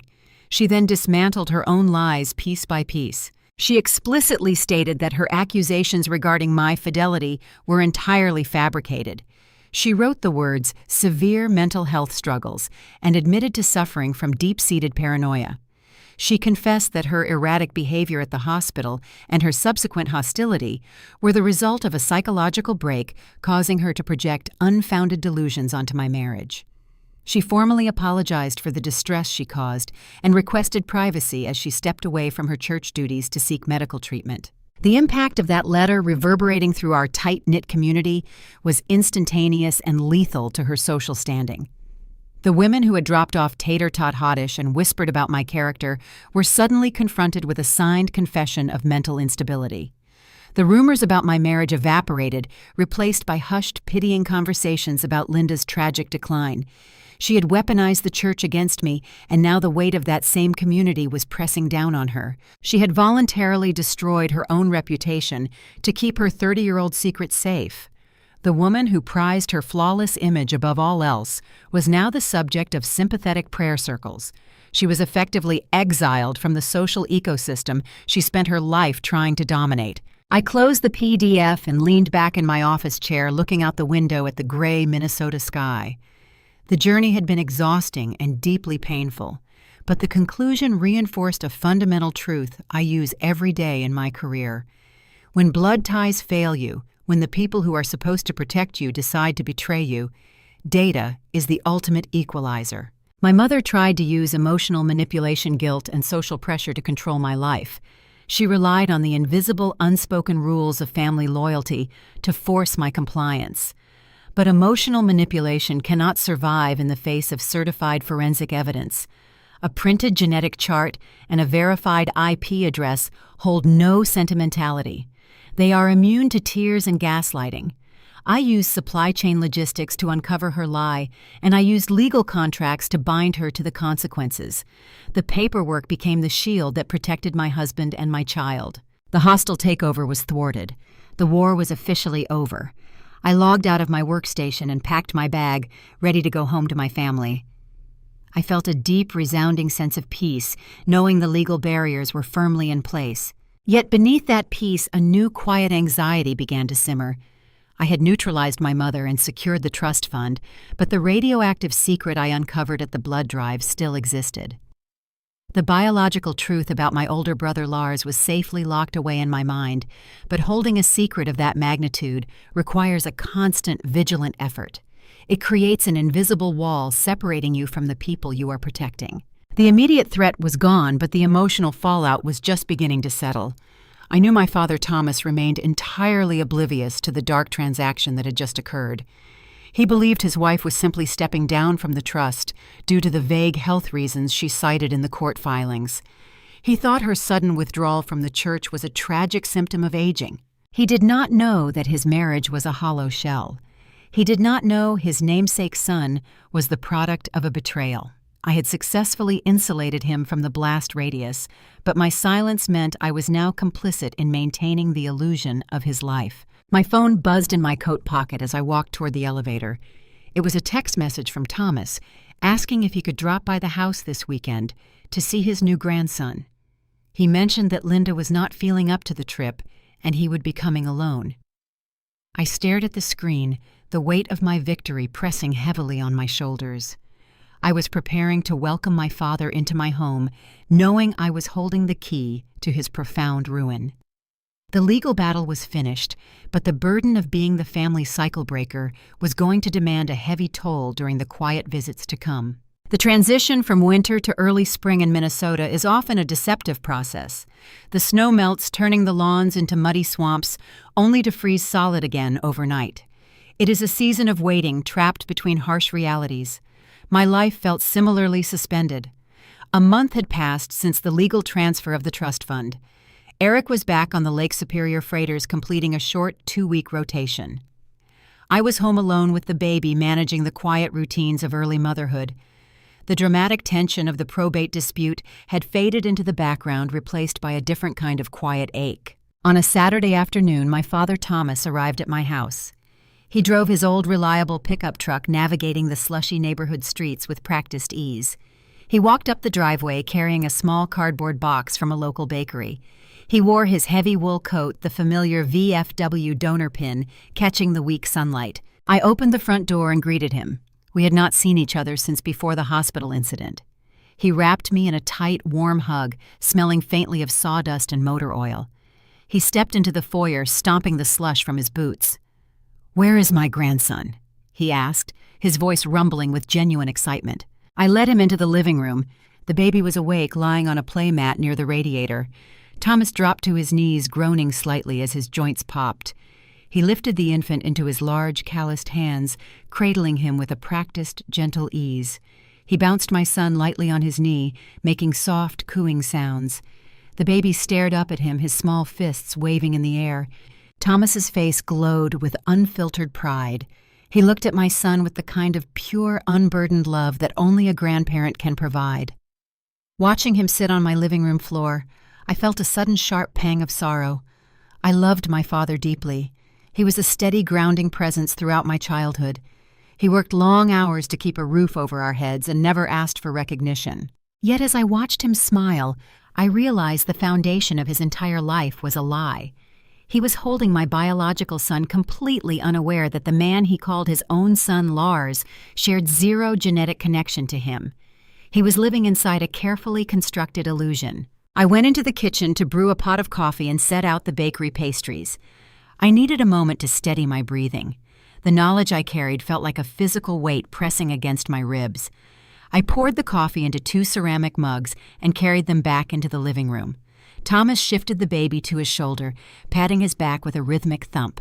He took a sip of the dark coffee and sighed, staring out the window at the gray sky. "Your mother sends her love," Thomas said softly. His tone lacked conviction.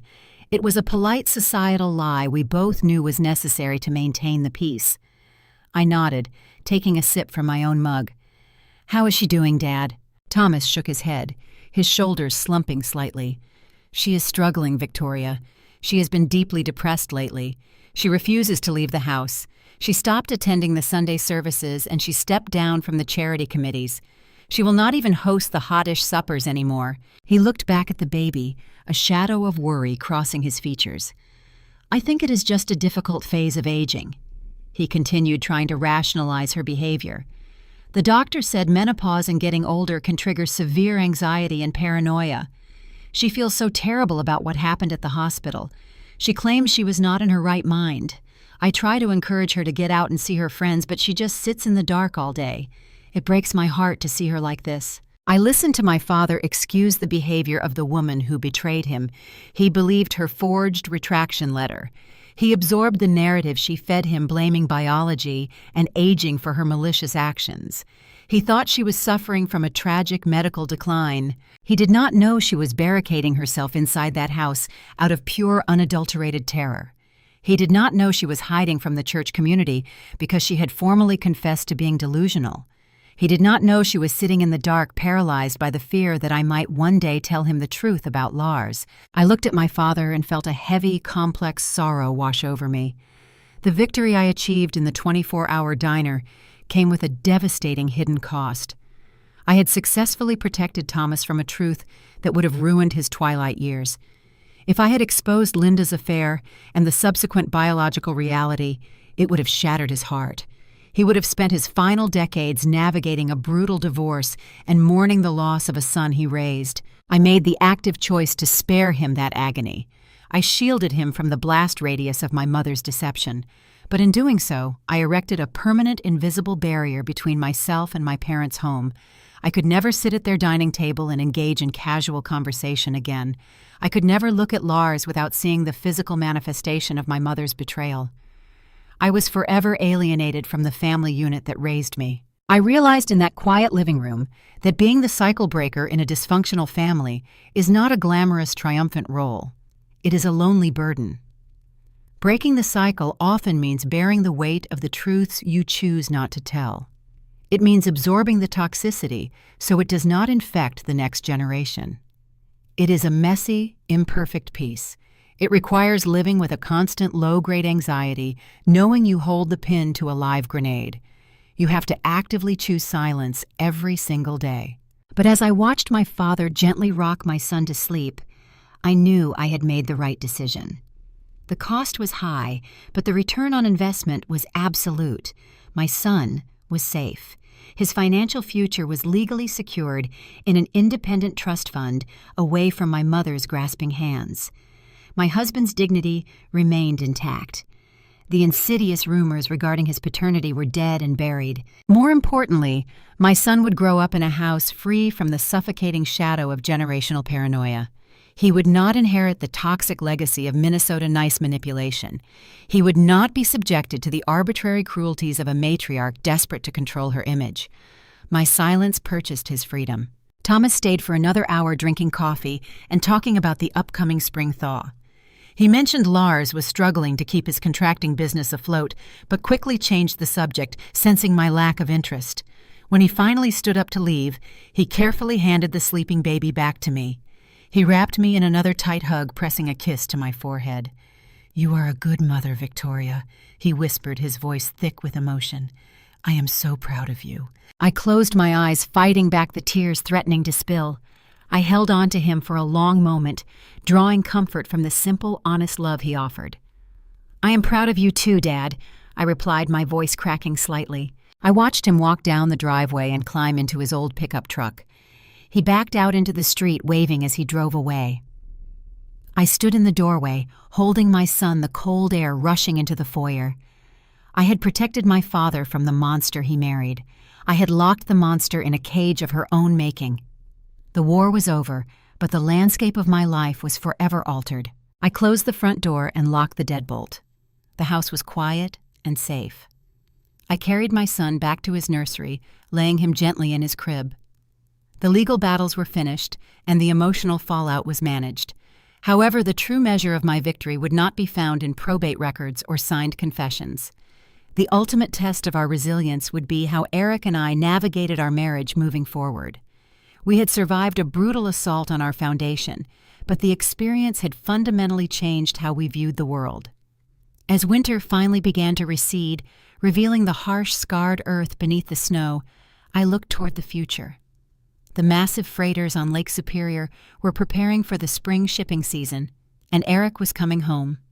It was time to leave the wreckage of my childhood family behind and focus entirely on the family I was building. The depths of a Minnesota winter offer a specific kind of harsh, isolating beauty.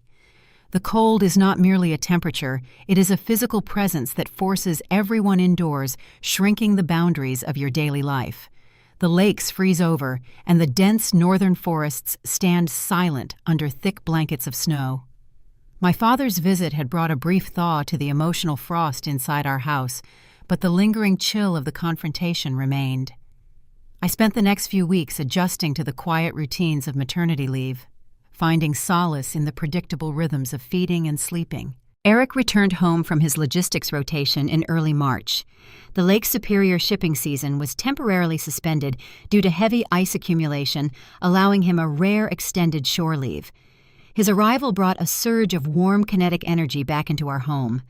He walked through the front door, smelling of diesel fuel and freezing wind, dropping his heavy canvas duffel bags in the hallway. He immediately scooped our son out of the bassinet, holding him high in the air and laughing as the baby waved his fists. The darkness that had haunted Eric since the humiliating hospital ambush seemed to lift. He was home, and he was ready to reclaim his role as a father.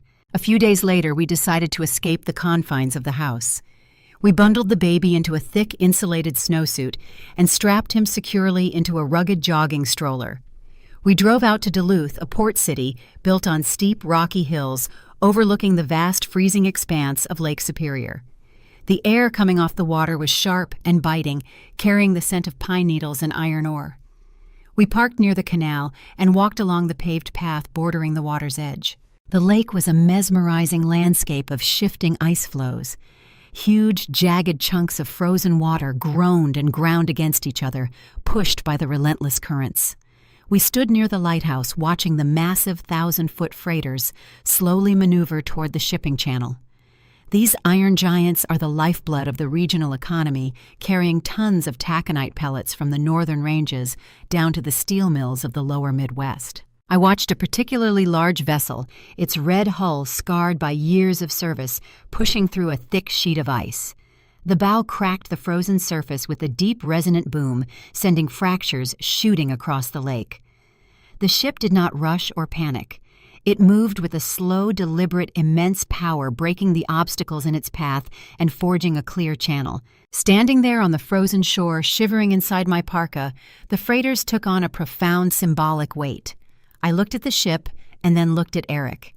He spends his life managing the logistics of those behemoths, ensuring they safely navigate the treacherous, unseen hazards hiding beneath the dark waters. He understands the mechanics of momentum and resistance. I realized I had executed a similar navigation over the past 6 months. My mother's polished, polite facade was the surface ice. She operated under the guise of Minnesota niece, baking hot dish casseroles, and smiling warmly at church functions. To the casual observer, she appeared completely serene. But underneath that frozen exterior lay a dark, treacherous ecosystem of deception, paranoia, and 30-year-old secrets. The currents of her guilt were dangerous, pulling her toward erratic, destructive behavior. When she ambushed me in the delivery room, she attempted to freeze my life, trapping me in her own toxic narrative. She wanted to immobilize my marriage and control my child's future. If I had panicked or tried to fight her with empty emotional outbursts, I would have been crushed against the hull of her social standing. Instead, I acted like the freighter. I did not rush. I relied on my operational training. I gathered the data. I secured the prenatal tests, the IP logs, and the genetic charts. I established the legal framework, transferring the trust fund, and securing her signed confession.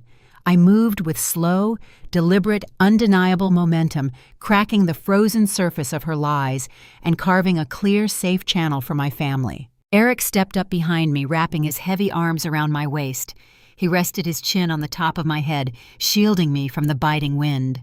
We stood in silence, watching the ship disappear into the gray horizon. "It is good to be home," Eric murmured, his voice rumbling against my shoulder. "I hated leaving you alone to deal with her." "You didn't leave me alone," I replied, leaning back into his solid warmth. "We took that first test together. We built the armor before the war even started." Eric nodded, looking down at our son sleeping peacefully in the insulated stroller. The anger and humiliation that had shadowed him after the court-ordered swab were gone. He did not look like a man whose dignity had been stripped by a bureaucracy. He looked like a father who had weathered a brutal storm and emerged stronger on the other side.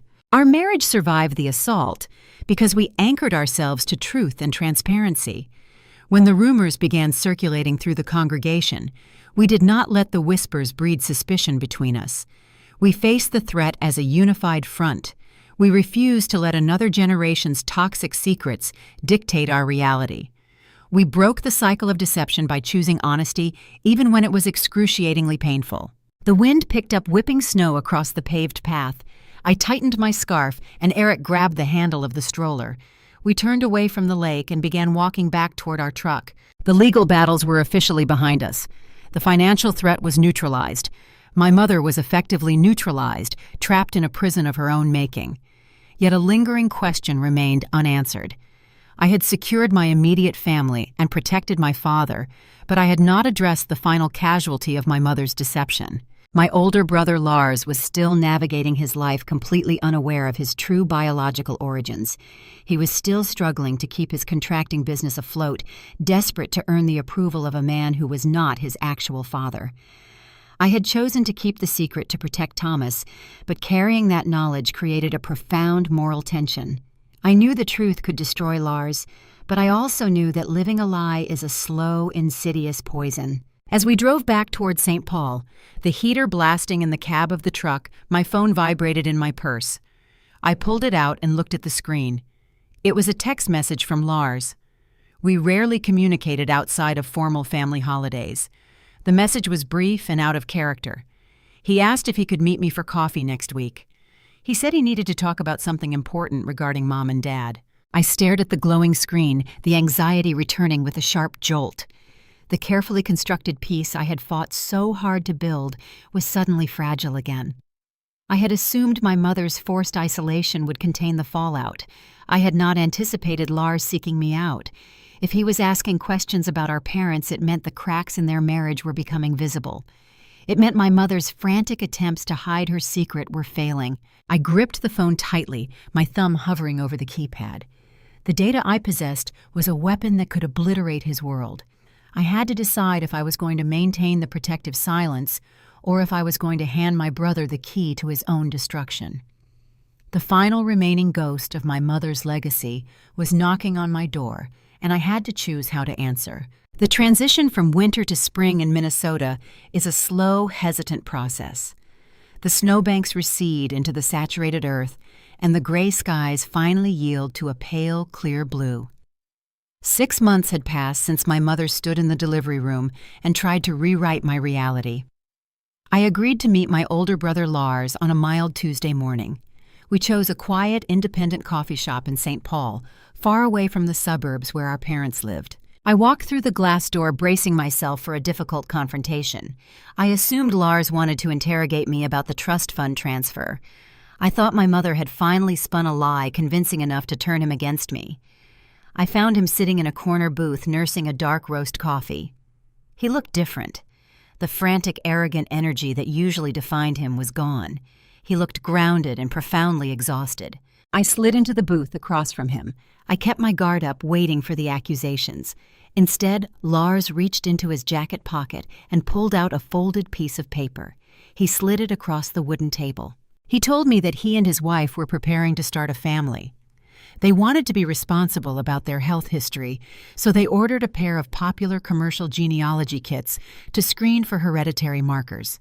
They swabbed their cheeks and mailed the plastic vials to a laboratory in California. When the email notification arrived, Lars logged into the online portal.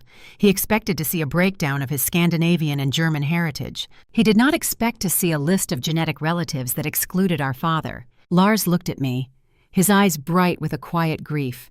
He explained that the database matched him with a first cousin he had never met. He followed the digital breadcrumbs, utilizing the same logical deduction I use in my operations career. He traced the lineage and realized the man who raised us shared zero genetic material with him. He discovered the biological discrepancy on his own through a simple consumer website. I sat in the booth, stunned. I had spent months agonizing over how to carry the burden of this secret. I had paced my living room floor carrying the weight of my father's bliss and my brother's identity. I thought I was the only person standing between my family and ruin. I did not realize the data had already found another way into the light. Lars told me he drove straight to the Lexington house and confronted our mother. He laid the printed genealogy results on her kitchen counter and demanded the truth. Stripped of her social armor and cornered by undeniable science, Linda fractured. She broke down sobbing and confessed to the affair she hid for 30 years. My brother gripped his coffee mug, staring down at the dark liquid. He told me he finally understood our mother's toxic behavior. He realized her relentless favoritism toward him was not genuine maternal love. It was a daily payment of guilt. She indulged his failures and financed his contracting business because she was trying to soothe her own agonizing shame. When he looked back at our childhood, he recognized that her harsh criticism of me was a defense mechanism. She punished my independence because it highlighted her own trapped, deceitful existence. I asked him what he planned to do about our father. Lars shook his head, a sad, definitive gesture. He made the exact same choice I had made months earlier. He decided that Thomas is his father in every measurable way that matters. Thomas taught him how to throw a baseball. Thomas sat in the freezing bleachers during high school hockey tournaments. Thomas built the foundation of his life. Lars refused to shatter the heart of a loyal man just to punish our mother. He chose to protect our father by keeping the biological truth buried. But Lars drew a severe, unyielding boundary. He told Linda she was no longer welcome in his home. He fired her as the unofficial bookkeeper for his business. He severed the toxic financial and emotional ties she used to control him. He revoked her access to her golden child. The twist of fate was breathtaking. I had prepared to defend myself against my brother, assuming he was an adversary. Instead, the truth united us. We sat in that coffee shop bound by a shared, silent duty to protect the man who raised us. We became partners in managing the fallout of our mother's deception. The poetic justice of the situation is staggering. Think about the mechanics of my mother's strategy. Linda tried to use the tight-knit Lutheran community to isolate me. She attempted to leverage church gossip and passive-aggressive polite behavior to bastardize my legitimate son. She wanted to exile me from the family unit to protect her own pristine image. Look at her reality today. She sits alone in her immaculate Lexington house. She honors the boundary I set out of pure terror that I will expose her to the probate court. She honors the boundary Lars set out of pure terror that he will expose her to our Father. She cannot attend Sunday services because she was forced to mail a written confession of her own mental instability to the church elders. She is effectively exiled from the social circles she prized above all human connection. She has not met my son. She will not meet Lars's future children. She is trapped in a quiet suburban prison with a husband she betrayed, living every single day with the terrifying knowledge that both of her children hold the key to her total destruction. She built a fortress of lies, and now she is locked inside it alone. I did not win this war by playing the role of a ruthless villain. I did not engage in screaming matches on the front lawn. I did not stoop to spreading counter-rumors or seeking petty revenge. I won by managing the data. I relied on forensic facts, certified laboratory results, and operational logistics. I protected my peace by refusing to negotiate with delusions. When someone launches an irrational, unfounded attack against your character, it is rarely about you. Projecting guilt is the loudest confession a person can make. My mother's obsession with my husband's shipping schedule was a direct reflection of her own sins committed in an empty house decades ago. She handed me the map to her ruin simply by pointing her finger at me. To anyone navigating a similar storm, my advice is simple and clinical. Trust your instincts when the narrative feels wrong. Remove the emotion from the equation and organize your paperwork. Document the discrepancies. Keep the receipts, the emails, and the intake forms. When toxic family members try to manipulate your reality, do not argue with their feelings. Present the math. Present the data. Sometimes the most loving thing you can do for yourself and the people you are trying to protect is to legally and systematically dismantle a toxic delusion. You have the right to secure your boundaries and defend your own peace. Thank you for walking through this journey with me. Be sure to organize your files, trust the process, and I will see you in the next story. We are all architects quietly and constantly constructing the invisible houses in which our families will live. In American culture, where the pursuit of success and respectability is woven into the very fabric of our society, the blueprints for these unseen homes are rarely drawn from the soul. Instead, they are handed to us by community expectations. We are taught that a thriving traditional family requires a well-manicured lawn, a respectable standing in the local church, children who meet our highest expectations, and an image that looks flawless from the street. But what happens when the foundation of that house is poured from ego rather than truth?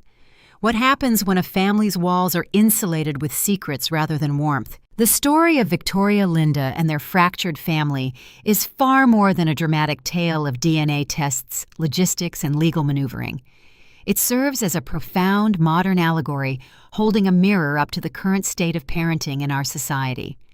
It reveals the devastating emotional and spiritual toll that occurs when we prioritize external image over internal truth, and it offers a vital curriculum for anyone raising children today. At the heart of this narrative is the terrifying danger of the unhealed shadow. Linda's relentless, cruel attack on her daughter's fidelity in that hospital delivery room was not born of spontaneous malice. It was born of a suffocating, unhealed guilt. In psychology, we refer to this as projection, the act of taking the parts of ourselves we are too ashamed to face and casting them onto someone else. Because Linda could not confront the reality of her own 30-year-old infidelity, her mind sought relief by superimposing her exact sin onto her daughter. For parents, the lesson here is stark and urgent. We must possess the moral courage to heal our own wounds so we do not force our children to carry them. When parents harbor deep resentments, secret shame, or unfulfilled dreams, those hidden shadows inevitably bleed into how they raise their kids. If you find yourself irrationally angry, overly critical, or deeply suspicious of your child, you must pause and look inward with profound emotional awareness. Ask yourself, am I seeing my child clearly, or am I looking at a reflection of my own unresolved pain? Cultivating wisdom as a parent begins with radical self-honesty. Our greatest spiritual duty is to sweep our own internal house clean, ensuring our children never have to breathe the dust of our buried secrets. Furthermore, this story exposes the tragic illusion of the perfect image. Linda was trapped by the intoxicating drug of social standing. It is dangerously easy in our culture to confuse our inherent human worth with our reputation, how we are perceived at Sunday service, our standing in the neighborhood, or the curated perfection we project to the world. Linda weaponized the cultural politeness of her region to protect a fabricated image, sacrificing her actual flesh and blood daughter on the altar of public opinion. We must actively divest from the idolization of external validation. A truly successful traditional family is not one that looks unblemished to the neighbors. It is one where truth, safety, and unconditional fairness reside behind closed doors. When a parent cares more about what the community thinks than what their child feels, the family suffers a profound moral bankruptcy. We teach our children morality not by appearing perfect, but by demonstrating that authenticity is infinitely more valuable than popularity. We must show them that it is safe to be imperfect, safe to be messy, and safe to be real. This narrative also sheds light on the subtle toxicity of guilt-based parenting. As the story unfolded, it became clear that Lars, the undisputed golden child, was not favored out of pure, unburdened affection. He was favored out of his mother's agonizing, unspoken guilt. Linda overcompensated, enabling his failures and shielding him from natural consequences because she was frantically trying to soothe her own conscience. This dynamic ultimately left Lars struggling and emotionally adrift until he discovered the truth on his own. True love within a family cannot be rooted in compensation. When we parent out of guilt, whether because of a past mistake, a divorce, or simply working too many hours, we do a profound disservice to the children we are trying to protect. We rob them of the resilience that comes from facing life's natural consequences.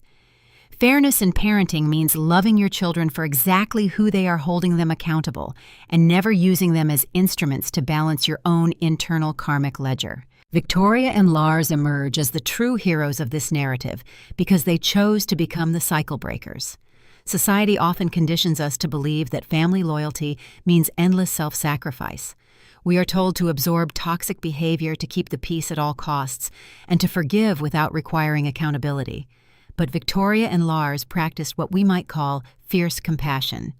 They did not seek petty revenge or engage in public chaotic screaming matches. Instead, they utilized firm boundaries, logic, and undeniable truth to permanently disarm the toxicity. We must cultivate resilience in our children by teaching them the holy act of boundary setting. Protecting the traditional family structure does not mean allowing yourself to be destroyed by the people who share your bloodline.